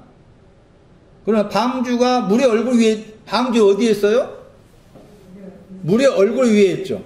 방주는 물의 얼굴 위에 있죠. 그러면 물의 얼굴은 뭡니까? 다시 말하면 방주 밑에는 뭡니까? 그게 홍수입니다. 홍수. 그래서 물의 얼굴 위는 홍수를 말해요. 홍수. 물의 얼굴이 뭐라고요? 홍수를 말합니다. 물의 얼굴이 홍수. 그러니까 내 안에 홍수가 있어야 한다 그 말입니다. 내 안에 노아의 홍수는 역사적 사건임이 분명합니다. 고고학자 다 들춰냈잖아. 아라라산이 아라산 이름 나오잖아요. 응? 아라라산이 터키하고 여기 연결됐다. 터키하고 지리학적으로 뭐 아르메니아인가 거기 세 나라가 있는 곳에 산이 있다고 했잖아요. 그러니까 노아 방주 사건 역사적 사건이 아니냐? 그거 따질 필요가 없어. 사건이 아니다? 사건이다. 따질 필요가 없어. 모세가 말하고자 하는 것은 역사 사건을 기록하게 쓴 것이 아니지. 뭘 말하고 쓴 거예요, 지금. 네 안에 홍수가 있다. 홍수가 있는 사람 위에 방주가 있어야 된다. 그걸 말하기 위해 쓴 거잖아. 그냥 단지 노아의 방주 사건, 홍수 사건을 역사적 사건으로만 이해하면 성경을 잘못 이해하는 거다. 그 말이죠. 그랬을 때 말씀드린 것처럼 물의 얼굴 위가 가리키는 것은 홍수를 말합니다. 홍수 위에 뭐가 있어요? 방주가 있습니다. 홍수 위에 방주가 있습니다. 그리고 시편 29편 10절에 의하면은 홍수 위에 누가 계십니까? 왕이신 여호와께서 좌정하십니다. 시편 29편 10절 중요해. 홍수를 이해하시려면. 그런데 물이라고 했을 때 이 물이 지금 물의 얼굴 위가 홍수와 관계해서 말한 거잖아요. 물의 얼굴 위가 뭐죠? 홍수란 말이에요. 홍수 위에 하나님의 영이 운행하십니다. 그 뜻이에요. 창세기 1장 2절 말씀은. 그러니까 그 말은 내 안에 홍수가 있어야 한다 그 말이잖아요. 내 안에 홍수가 있어야 된다. 그래서 제가 이제 히브리어로 홍수라는 단어는 분해하면은 인도하다 그것도 들어있었습니다. 긍정적인 뜻으로 인도하다는 시편 45편 14절 15절입니다. 그러나 부정적 뜻으로 인도하심이 있습니다. 욥기에서 10장 19, 욥기에서 21장 30절, 욥기에서 21장 32절 참고해야 됩니다. 그게 홍수 관계된 신앙 구절입니다. 홍수 관계된 신앙 구절. 또 다른 내용은 홍수 그러면은 포도주가 들어있는 가죽부대를 말합니다. 그것도 홍수입니다. 포도주가 들어있는 가죽부대도 홍수라는 단어와 관계되어 있습니다. 사무엘상 1장 24절에 이 가죽부대가 나오는데 포도주가 들어있는 가죽부대입니다. 저 가죽부대라는 단어하고 홍수라는 히브리 단어가 서로 관련시켜서 해석하기도 합니다. 그러니까 홍수라는 저 단어는 포도주가 들어있는 가죽부대. 그 다음 여기에서 10장 19절, 21장 30절, 32절에 나와 있는 그런 일단 부정적 생각하게 됩니다. 거기로 인도한다, 이끌린다. 찾아보세요. 여기 10장 19절. 홍수가 뭐예요? 태에서 바로 무덤으로 옮겼다. 해서 옮겼다 자다는 여기에서 10장 19절. 옮겼다. 태에서 무덤을 옮겼다 했죠. 이 무덤이 목구멍입니다. 시편 5편 9절. 목구멍이 무덤입니다. 우리가 알고 있는 무덤이 아니에요. 21장 30절. 홍수. 21장 30절. 멸망이 진노입니다. 진노의 날을 맞으러 끌려갔다 했죠. 이것도 홍수입니다. 멸망. 멸망 번역이 진노. 진노 번역해야 됩니다. 여기에서 40장 11절에 가면 이 진노가 시편 2편 12절에 아프입니다. 아프. 입맞춤이 안해서 진노하다. 그 단어입니다. 멸망이 그런 뜻이 되는 겁니다. 아, 저기 홍수가 여기 멸망 번역이 있죠. 진노 번역한다 했죠. 진노의 나를 향해서 끌려가다. 진노의 나를 향해서 끌려가다. 이것의 내용도 홍수입니다. 그러니까 홍수는 내 안에 있어야 한다. 내 안에 있어야 된다. 사무엘상 1장 24절. 홍수는 또한 포도주 가죽부대다. 포도주 가죽부대 그러면은 포도주 가죽부대가 두 가지입니다. 마태복음 9장을 참고하면 무슨 가죽부대 나옵니까? 홍수가 포도주 가죽부대 단어가 홍수와 연관되는데 가죽부대는 마태 9장 17절 전후 살피면은 무슨 가죽부대가 나와요? 사무엘상 1장 24절 포도주 가죽부대 나오죠. 사무엘상 1장 24절 말씀에 포도주가 들어있는 가죽부대입니다. 포도주가 뭐였습니까? 창세기 49장 11절 씻는다. 포도주가 있는 가죽부대인데 그게 홍수라. 그런데 마태복음 9장 17절에 의하면은 포도주가 들어있는 가죽부대가 두 가지입니다. 하나는 무슨 가죽부대입니까? 낡은 가죽부대죠. 낡은 가죽부대가 낡은 옷이야. 낡은 가죽부대, 낡은 옷. 그 다음에 무슨 말 나옵니까? 새 가죽부대. 그러니까 낡은 가죽부대에 속한 거죠. 홍수는 낡은 가죽부대에 속해요. 포도주가 있는 가죽부대인데 새가 아니에요. 새 가죽부대가 아니라 낡은 가죽부대에 속한다. 그렇게 이해를 하셔야 돼요. 홍수. 따로 홍수하고 방주를 따로 떼어서 말씀을 드릴 필요가 있습니다. 오늘은 이제 나왔기 때문에 설명하기로 하고 결론부터 말씀드립니다. 홍수가 물의 얼굴 위라겠죠. 그게 홍수와 관계된 거였어요.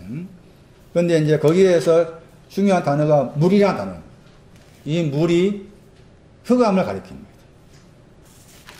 그래서 여러 가지 물의 얼굴 위가 홍수를 말했지만 그걸 또 다르게 말하면은 흑암을 가리켜요. 흑암을. 시편 18편 12절입니다. 아주 중요합니다. 물을 설명할 때 아모스 5장 24절 공평을 물로 말합니다. 이사야서 12장 3절 구원과 관계됩니다. 물을 말할 때 그 대표적 구절입니다. 또 한편에서는 부정적 의미에서는 시편 18편 12절입니다. 흑암입니다. 흑암. 여기에서 흑암입니다. 그냥 물의 얼굴이란 말은 줄여 말하면 물이 흑암이니까 흑암의 얼굴 위를 말합니다. 그래서 여기 창세기 1장 2절 말씀에 앞에 흑암이 나왔죠. 그러니까 흑암은 물과 관계된다. 그렇게 이해를 하셔야 됩니다. 자, 물이 뭐라고요? 아예 그게 딱 정리하셔야 됩니다. 부정적으로 물은 흑암이고 긍정적인 것은 공평, 구원, 이게 물입니다. 자, 물이라는 단어의 뜻입니다. 오줌 싸다 할 때 오줌이 물입니다. 정액. 단어 뜻이 이렇게 많아요. 오줌, 정액, 뼈 속에 있는 골수. 적어놔야 됩니다. 뼈 속에 있는 골수. 그 다음에 부정적으로 사용되는 경우가 들어있으니까 이 물은 파괴적이다. 그 뜻도 있습니다. 파괴적이다. 점점 약해지다. 이런 뜻도 있습니다. 점점 약해지다. 자, 물의 의미를 1차적으로 시편 18편 12절 말씀을 참고해서 흑암으로 먼저 이해할 필요가 있다. 그 물을 흑암으로 설명한 것을 가지고서 집에 가서 숙제. 창세기 1장 6절 이하를 봐라. 창세기 1장 6절 이하. 궁창 위에 있는 물은 뭐고, 궁창 아래에 있는 물은 뭐고, 궁창 가운데 있는 물은 뭐고. 시편 18편 12절 찾아봐요. 찾아서 확인해야 됩니다. 물이 뭐라고 그랬어요? 흑암이라는 저 단어가 소유격입니다. 그리고 언어 보시면은 흑암이라는 그 단어 끝자리 그 단어 옆에다가 줄거놨죠. 줄거놨죠. 찾았습니까? 문명수 찾았어요? 줄거놓은 거 찾았냐고. 18편 12절 흑암의 물입니다. 흑암의 물. 하이픈이라고 합니다. 하이픈. 줄거놓은 것을. 하이픈. 물이 이제 흑암으로 말한 거죠? 중요한 구절입니다. 물이 뭐라고요? 흑암이죠. 그 흑암인데 단어가 다르죠? 창세기 1장 2절의 단어하고. 왜 다릅니까? 창세기 1장 2절은 남성명사. 시편 18편 12절은 여성명사. 여성명사니까 제가 변형을 이뤄준 거예요. 내용 같다. 물의 얼굴이 뭐냐? 딱 줄여 말하면 흑암입니다. 흑암 위에 뭐가 운행하신다? 그러니까 내 안에 정종손이 안에 하나님 영이 들어오려면 내가 어디에 있어야 된다? 그 말입니다. 내가 흑암 가운데 흑암에 되어 있어야만이 하나님 영이 오시는 거야. 하나님 영이 아무나 안 가. 흑암을 아는 사람에게 하나님 영이 와. 하나님 영이 오셔가 하는 일이 뭐겠어? 빛을 주기 위해서지. 응? 그게 하나님 영이 하시는 일이다. 하나님 영이. 그러니까 신약성경 가보세요. 로마서 8장. 로마서 8장 9절. 하나님의 영이 너희 안에 뭐 하시면? 거하시면 그랬죠. 거하시다가 이제 집이라는 단어의 동사입니다. 하나님의 영이 너희 안에 거하시면 육체 안에 있지 않고 어디 안에 있다? 영 안에 있다겠죠. 육체 안에 있지 않고 영 안에 있다. 하나님의 영이 너희 안에 거하신다. 너희 안에 거하신다. 너희가 누굽니까? 그렇죠. 야, 진짜 잘합니다. 흑암을 아는 사람 안에 하나님 영이 거하신다. 하나님 영이 거하신 것은 육체 안에 있지 않고 영 안에 있다. 육체 안에 있는 것이 반대 개념이 영 안에 있는 것이죠. 육체 안에 있다 할 때 육체가 뭔가를 또 설명할 필요가 있겠습니다만은 나중에 설명드리기로 하고 그 다음 보시면은 8장 14절 보세요. 하나님 영의 인도를 받는 사람들 그들은 하나님 영으로 인도를 받는다. 그들이 누굽니까? 흑암을 가진 사람이 그들입니다. 하나님 영의 인도를 받았습니다. 그 결과가 뭡니까? 로마서 8장 14절. 하나님 뭐 됩니까? 하나님 아들들 됩니다. 하나님의 아들들 됩니다. 하나님의 아들들. 욥기 38장 7절 보세요. 하나님의 아들들이 어떤 사람이에요? 욥기 38장 7절. 하나님의 아들들은 뭐합니까? 저 사람이 하나님의 아들들입니다. 다니엘 3장 25. 하나님의 아들들. 다니엘 3장 25. 사람의 아들이란 말하고 하나님의 아들이란 말하고 다 구별을 주보지어서 이해할 필요가 있어요. 다니엘 3장 25. 이게 하나님의 아들과 관계된 성경 구절입니다. 신들의 아들이라겠죠. 그 신들할 때 신이 하나님이십니다. 하나님의 아들이란 말이죠. 하나님 아들이라 했죠. 거기 보시면은 다니엘 3장 25절 네 번째 모양이 나오죠. 25절 번역된 거 보세요. 왕이 또 말해 가로되 네가 보니 결박되지 아니한 네 사람이 불 가운데 다니는데 상하지도 아니하였고 네 번째 모양은 하나님의 아들과 같다겠죠. 하나님의 아들 예수 그리스도 여기 있는 거 지금. 근데 아들이라고 했잖아. 하나님 아들이겠죠? 찾았어요? 아들. 다니엘 3장 25절. 바알입니다. 바알. 여기서는 무슨 날 썼어요? 바알은 뭐 했습니까? 보호자 상속자. 보호자 상속자입니다. 여기서는 다시 보세요. 여기서는 벤 썼죠? 벤은 건축하다입니다. 외워야 됩니다. 벤이라는 아들은 건축하다 관계되고 바알이라는 아들은 보호자 상속자 관계된다. 그렇게 이해를 하셔야 됩니다. 고전 3장 16절 보세요. 너희가 하나님의 성전인 것과 그랬죠. 하나님의 영이라 했죠. 하나님의 우리 번역은 성령 번역했지만 영입니다.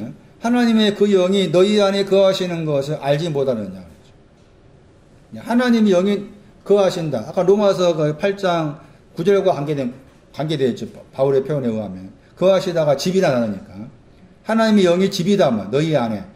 너희가 누구라고? 흑암 안에 있는 너희 안에 하나님의 영이 거하신다. 그러면은 하나님의 영이 흑암 안에 거하기 전에 뭐가 필요하느냐? 앞에 말씀에 뭐가 필요합니까? 다시 말하면 하나님의 성전 저 내용하고 그 다음에 하나님의 영이 거하신 것하고 같은 것을 반복해서 말씀합니까? 지계표가 있습니까? 하는 거예요. 왜 지계표가 있습니까? 17절. 하나님의 성전은 어떻게 됩니까? 만약에 하나님의 성전을 어떻게 할 수 있습니까? 썩게 합니다. 썩는단 말이에요. 하나님의 성전을 썩게 하면은 하나님께서 이 사람도 썩게 할 거다 했죠. 하나님의 성전은 썩을 수 있다 그 말이죠. 그러니까 하나님의 성전 그렸을 때 저 성전의 의미를 알아야 돼요. 히브리어에서 성전은 할 수 있다. 하나님의 성전은 하나님께서 할 수 있어 그렇게 믿는 사람이 지금 하나님의 성전입니다. 그게 먼저고 그 다음에 하나님 영이 거하신 그 다음에 나와야 되는 거예요. 할 수 있다. 고전 3장 1절. 성전이라는 저 단어 속에는 히브리어로 할 수 있다가 들어있다. 하나님의 성전이라는 말은 그 성전을 이제 잘못 이해하면 자꾸 이제 우리 개념으로 건물을 생각하기 쉬워. 건물이 아니란 거지. 왜냐하면 앞에 이제 요한복음 2장 그 19절 이하 말씀에도 성전을 헐어버리라 하겠죠? 3일 만에 뭐 한다고 했어요? 그 말이 그거라. 성전이 있는데 성전은 우리가 알고 있는 건물이 아니라 그 말이 아닌 거예요. 아니고 할 수 있다 뜻이 들어있다. 히브리어에서 할 수 있다 뜻이 들어있다. 헬라어에서는 거주하다 뜻이 들어있고 성전은 거주하다 뜻이 들어있고 히브리어에서는 할 수 있다 뜻이 됐습니다. 그리고 할 수 있다고 했을 때 히브리어에서 할 수 있다고 했을 때 대표적인 구절이 갈렙과 여호수아가 했던 말이 나옵니다. 올라갈 수 있고 올라갈 수 있다. 거기 나옵니다. 할 수 있다고 2번 나와요. 그런데 그 할 수 있다의 헬라어가 고전 3장 1절에 나옵니다. 여기서는 부정을 말했죠. 말할 수 없다겠죠. 저 단어입니다. 디나마. 고전 3장 1절. 신령한 자들을 대한 신령한 자들로 말할 수 없다겠죠. 여기 할 수 없다, 할 수 있다가 단어입니다. 할 수 있다 단어인데 부정가 붙어 있기 때문에 할 수 없다 되는 거예요. 그러니까 하나님의 성전은 뭔가 하면은 하나님께서 나를 고전 3장 1절 해석하면 뭐예요? 하나님 나를 어떻게 하신다? 신령한 자로 할 수 있다. 그것이 하나님의 성전이 된 거예요. 내가. 하나님 나를 신령한 자로 대하신다. 나를 신령한 자로 하나님께 나를 신령한 자라고 말할 수 있을 것이다. 그렇게 알고 있는 것이 그 하나님의 성전 되는 거예요. 그것이 먼저고 그 다음에 이제 하나님의 영이 이제 그 다음으로 흑암을 가진 자 속에 집으로서 하나님 영이 거하신다. 그러니까 하나님께서 그런데 3장 17절 말씀에서는 하나님께서 나를 신령한 자로 말하신다고 나는 할 수 있다고 믿고 있었는데 3장 17절 말씀에는 그것이 어떻게 됐는가 하면은 썩어버렸다. 3장 17절 말씀. 썩어버렸다 했잖아요. 썩어버렸다는 저 용어가 사용됐잖아요. 3장 17절에. 그러니까 성전이나 개념이 건물이 아닌 거지. 썩어버렸다 했잖아. 그 썩어버린 것이 고린도후서 11장 3절이야. 썩음의 내용이. 고린도후서 11장 3절 적어놔야 돼요. 진실함과 깨끗함을 떠나서 부패하다가 썩는단 말이에요. 진실함과 깨끗함에서 떠나서 썩는다. 그게 이 썩는다 내용입니다. 그러니까 하나님의 성전은 진실함과 깨끗함에서 떠날 수 있다 그 말이지. 할 수 있다고 믿는데 불구하고 진실함과 깨끗함에서 떠날 수가 있다. 그것을 가르쳐서 하나님의 성전을 썩는다. 만약에 썩는다고 했잖아요. 만약에 어떤 사람이 하나님의 성전을 썩게 하신다면 하나님 그 사람을 또 썩게 하신다. 그리고 그렇다면 썩는 것도 알아야 됩니다. 썩은 것도 반드시 썩음을 알아야만이 썩지 않으면 오는 것이지. 그래서 고린도서 15장 40몇 절에 가면 뭘 심습니까? 썩을 것 심어야 물 나오죠. 썩을 것 심어야 썩지 않으면 나온 거지. 그러니까 반드시 썩음도 알아야 돼. 썩음을 알아야만 썩지 않으면 나오고, 흑암을 알아야만 빛을 아는 것이고, 또 지옥을 알아야만, 뉘우침을 알아야만이 이제 뭐로 아는 거예요? 뉘우침 아는 것이 정죄를 아는 거였잖아요. 정죄를 알아야만이 큰 빛을 아는 거잖아요. 그런 개념이 부정적 개념이 아닌데 이제 자꾸 이제 잘못 알다 보니까 부정적 개념을 생각해서 죽어서 가는 곳 지옥, 죽어서 가는 곳 천국, 그거 자꾸 죽음 후로 천국과 지옥을 생각해 왔다. 성경 그렇지 말하고 있지 않더라. 마지막 한 구절 보고 마칠게요. 마태오 3장 보세요. 하나님의 영을 풀어서 말했어요. 마태오 3장 16절입니다. 하늘들이 열렸습니다. 하늘들이 열렸다 저 말은 하늘들이 닫혀 있었다 그 말입니다.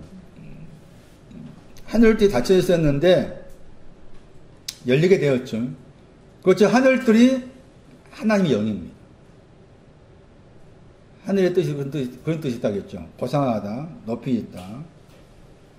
하늘들하고 하나님의 영하고 서로 관련되어 있다. 그렇게 이해를 하셔야 됩니다. 자, 그렇다면은 천국을 할 때 그 천은 하나님의 영. 그렇게 이해하시면 좋습니다. 천국을 할 때 그 천이 하늘들인데, 하늘들의 왕국으로 했을 때, 하나님의 영의 왕국. 그렇게 이해해도 틀리지 않더라. 하늘들이 닫혀 있었는데, 열려졌죠? 열려지게 만든 것이 뭔가 하면은, 그게 물의 세례입니다. 예수님께서 지금 요한을 통해서 물의 세례 받았잖아요? 그 물의 세례를 통해서 하늘들이 닫혀 있었는데 열려지게 된 겁니다. 그래서 하나님의 영이 물의 세례 받아가지고 물로부터 올라왔을 때, 올라온다만 나오죠. 나오죠? 3장 16절. 올라오다. 3장 16절에 올라오다 하늘의 반대말이 내려가다. 카타 바이노. 올라가다는 아나 바이노입니다. 그러면서 하나님의 영을 뭐로 표현하는가 하면 뭐가 같다고 했어요?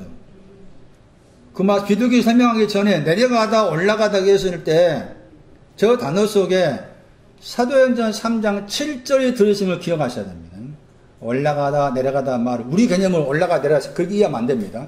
올라가다 내려가다는 저 단어 속에는 사도행전 3장 7절이 들어있다.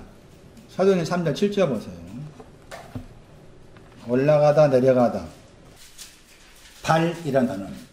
딱 한 번 나온 단어입니다. 발. 많이 나온 단어와 전혀 다른 단어입니다. 한 번 나온 단어입니다. 사도행전 3장 7절에 약간 다르게 번역하면은 걸음의 속도 한 걸음 그렇게 번역된 단어입니다. 저 발이라는 단어가 들어있습니다. 올라가다 내려가다 할 때 그 단어 속에는 발이라는 단어가 들어있습니다. 그러니까 올라가고 내려가는 것은 다 발이라는 단어가 들었다고 했을 때 뭐 하기 위해서입니까? 이 구절 해석하면 힘을 얻기 위해서입니다. 힘을 얻기 위해서 올라가고 내려가는 것도 힘을 얻기 위해서 그렇게 이해하셔야 됩니다. 카타 바이노, 아나 바이노 발과 관계에서 말한 발의 힘을 얻기 위해서. 자, 아버지의 영, 하나님의 영을 마라톤 해석하기를 비둘기다. 하나님의 영은 비둘기와 연관됩니다. 왜 하나님의 영을 비둘기로 말했을까? 아가서 1장. 하나님의 영에는 비둘기의 어떤 성격과 신앙 의미가 들었다 그 말입니다. 흑암, 물의 얼굴 위에 하나님의 영이 운행하십니다. 그 하나님의 영을 마태는 비둘기에 묘사했는데, 비둘기에 묘사된 하나님의 영의 신앙적 의미가 비둘기가 신앙적을 가지고 있는데, 비둘기가 가지고 있는 신앙적 의미를 하나님의 영이 담고 있다. 아가서 1장 15절. 너는 어여쁘고 어여쁘다. 내 사랑아. 사랑할 때 사랑이 지금 신랑으로 상징된 솔로몬이, 그렇죠, 신부로 상징된 술람 여인을 향해서 부르고 한 말이죠. 내 사랑아, 여자친구의 뜻도 있습니다. 보라, 어여쁘다겠죠. 어여쁘다 말이 두 번 나오죠. 다시 보세요. 아가서 1장 15절. 너는 보아라. 너는 보아라. 너는 보아라. 어여쁜 것을. 너 자신이 어여쁜 거 보아라. 그 말. 또, 그 다음 말씀에, 너는 보라. 보라가 두 번 나옵니다. 너는 보라. 어여쁜 것을. 근데 어여쁘고 어여쁘다가 두 번 나온 거죠. 보다도 두 번 나오고. 그렇죠?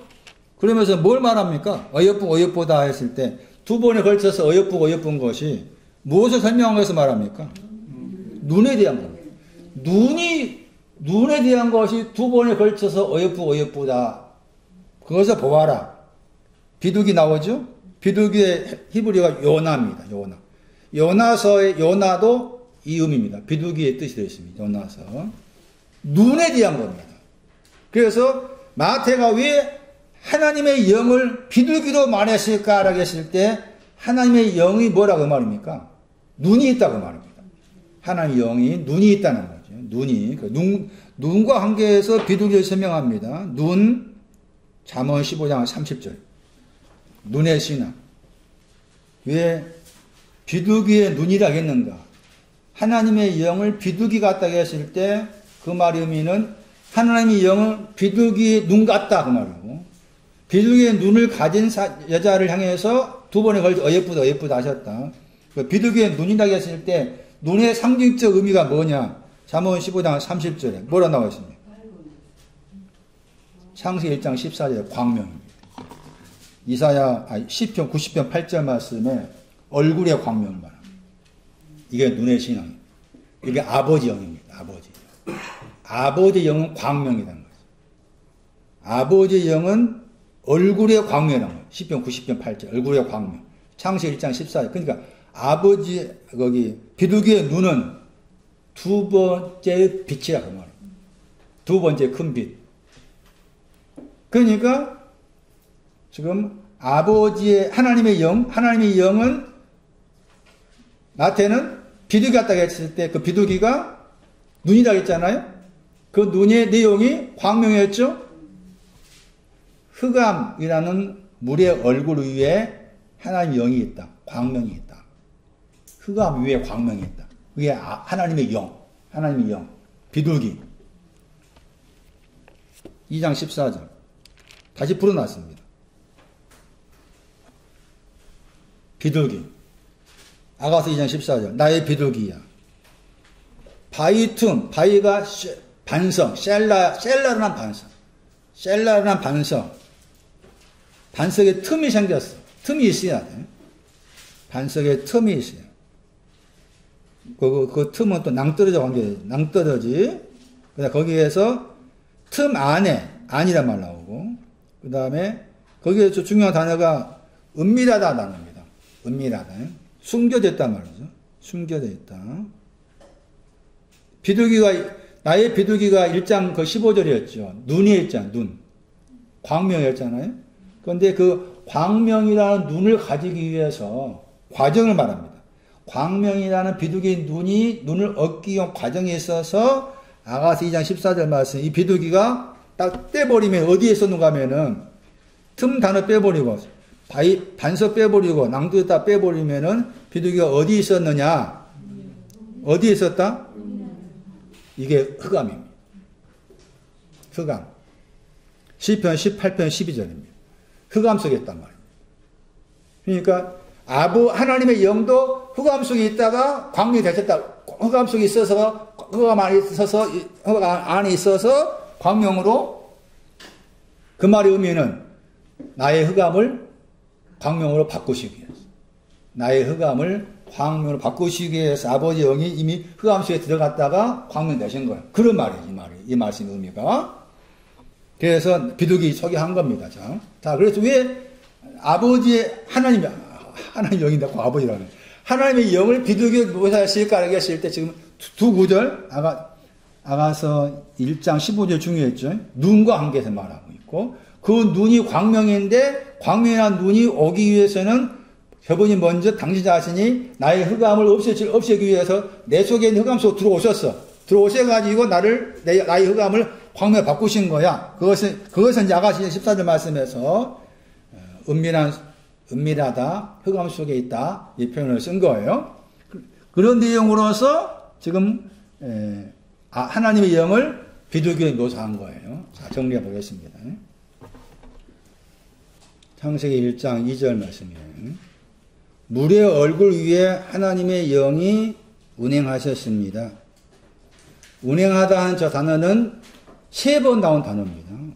집에 가서 찾아보세요. 신명기 32장 11절, 에레미야 23장 9절. 내용은 같습니다. 물의 얼굴 위에 있는 것이나, 신명기 32장 11절 말씀에서는 무슨 표현이 나오는가 하면, 운행한다 하는 저 단어가 사용되었을 때 독수리 새끼입니다. 독수리 새끼 위에서 늪을 그리다 했죠.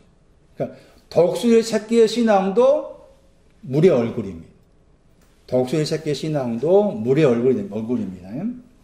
그 다음에 에레미야 23장 9절 말씀을 참고하면 뼈가 나옵니다. 뼈와 관계된 신앙도 물의 얼굴입니다. 표현만 다를 뿐 내용 같은 거예요. 물의 얼굴 위에 있다, 뼈 위에 있다, 독수리 새끼 위에 있다, 다 내용 같은 것인데 표현을 달리했다. 그렇게 이해를 하셔야 돼요. 어쨌든 제가 이 구절을 마치고 다음 주에 히브리 10장을 설교해야 되기 때문에 시간이 좀 지나지만은 설명을 해야 되겠어요. 안 하고 가면 제 속이 찝찝하니까. 신명기 32장 11절. 독수리 새끼가 뭔지 봐야 됩니다. 그러니까 1차적으로는 같은 모세가 쓴 창세기하고 신명기니까 물의 얼굴 위에 하나님의 영이 운행하다 하는 그 의미에서 물의 얼굴의 내용을 신명기 32장 11절로 바꾸어서 이해를 해도 틀리지 않다고 말이죠. 거기에 새끼 유라겠죠. 신명기 32장 11절. 새끼죠? 그 새끼가 앞에 독수리가 나왔잖아요. 그러니까 독수리 새끼다 그 말이죠. 독수리 새끼 위에 그 말이죠. 늪을 거리다가 창세기 1장 2절 말씀에 운행하다입니다. 그러니까 독수리 새끼 위에 늪을 거렸다. 운행했습니다. 뭐가 운행했습니다. 창세기 1장 2절에 뭐가 운행했습니다. 하나님의 영. 그럼 독수리가 또 뭐예요? 하나님 영이 독수리입니다. 독수리도 또 하나님이시고 하나님 영이 독수리라. 제 기억으로 나라 국기 가운데 독수리가 있는 국기가 있습니까? 미국이 그거잖아. 미국 사람들의 초창기가 청교도인이 간 거예요. 독수리. 신앙 의미가 있는 거예요. 세계보건기구 들어보셨어요? 그런데 많이 나왔죠. 세계보건기구. 그 그림 뭔지 아나? 봤나? 손나니? 봤나 안 봤나? 안 봤나? 예? 예사로 봤다고? 한민아 봤나 안 봤나? 나은 막대기에 뱀이 있어. 예? 다시 봐봐. 잘 봐봐. 나은 막대기 뱀이 뭐예요? 오수지펑이 뱀이 그거 보면 산다. 예? 세계보건기구에 딱 걸어놨어. 그 표식으로. 출판사에 어떤 사람들, 그 사람들. 뱀을 쳐다보면 뭐 한다? 그걸 믿는 사람이 만든 거야, 세계보건기구가. 예? 눈 크게 또 봐야지. 독수리도 앞으로, 독수리도 저는 제 기억으로는 미국 국기인데 또 다른 나라에 있어 보겠지만 독수리가 붙여있는 거 다 그런 의미예요. 지금. 네? 그런데 새끼 독수리 새끼라 그러니까 독수리 새끼가 부정적인 것 같아, 긍정적인 것 같아? 긍정 같죠? 독수리 새끼니까 부정입니다. 부정. 빼앗다 뜻이 있습니다. 빼앗다, 잡아뜯다, 껍질 벗기다, 약탈하다. 전도서 5장 8절입니다. 이게 독수리 새끼입니다. 전도서 5장 8절. 독수리 새끼의 신앙이 있다. 박멸하다. 전도서 5장 이 책은 7절입니다. 박멸하다. 뭘 박멸합니까? 정확한 번역이 안 됐죠. 공평과 의입니다. 공평과 의를 빼앗는다. 박멸시킨 것이 독수리 새끼입니다. 그냥 공평과 의를 빼앗아 버려. 빼앗아 버리 약탈하다. 그 말의 의미는 뭐예요? 그게? 공평과 의를 반대한다 의미도 있고, 다른 의미로는 그냥 머리에 도둑질한 거죠. 따지면 도둑질한 거잖아요. 그런데 그 위에 뭐가 계십니까? 그런 말입니다. 내가 내 마음에서 의와 공평을 빼앗고 약탈하고 도둑질하고 심지어 반대하고 부정한다 할지라도 그 위에 뭐가 계신단 말이에요. 독수리 하나님 영이 알을 품기 위해서 이렇게 하고 계신단 말이에요. 그러니까 긍정이라 그 말이지. 흑암 위에 하나님의 영, 흑암 위에 하나님의 영, 응? 의와 공평을 박멸하는 새끼 위에 독수리. 시편 35편 10절. 가난하고 궁핍한 자를 노력하다. 가난하고 궁핍한 자를 노력하다. 저 단어도 독수리 새끼입니다. 욥기 20장 19. 자기가 세우지 않는 집을 어떻게 합니까? 집을 세운다 할 때 지혜를 말합니다. 지혜의 신앙. 집을 세우다가 지혜의 신앙이 말이에요. 그 지혜의 신앙을 빼앗습니다. 이게 독수리 새끼입니다. 그런데도 하나님 영이 운행하신다. 독수리 새끼가 의와 공평을 빼앗고 자기가 집을 건설하지 않았는데도 그것을 빼앗고 그런 자지만 그런 자 위에 하나님의 영이 운행하고 계신다. 그런 표현이에요. 에레미야 3장 9절은 뼈라겠죠. 지금까지 창세기 1장 내용을 설명해 드렸어요. 다음 시간에는 히브리서 10장 믿음에 대해 설명드리고, 그 다음에 제가 좀 정리가 되면은 다시 창세기 1장을 와가지고 1장 6절 이하의 물과 관계에서 궁창 위에 있는 물, 궁창 아래에 있는 물에 대해서 물과 관계된 둘째 나하고 관계에서 제가 많이 소개 정리됐을 때 설명드리도록 하겠습니다. 오늘 여기까지 하겠습니다.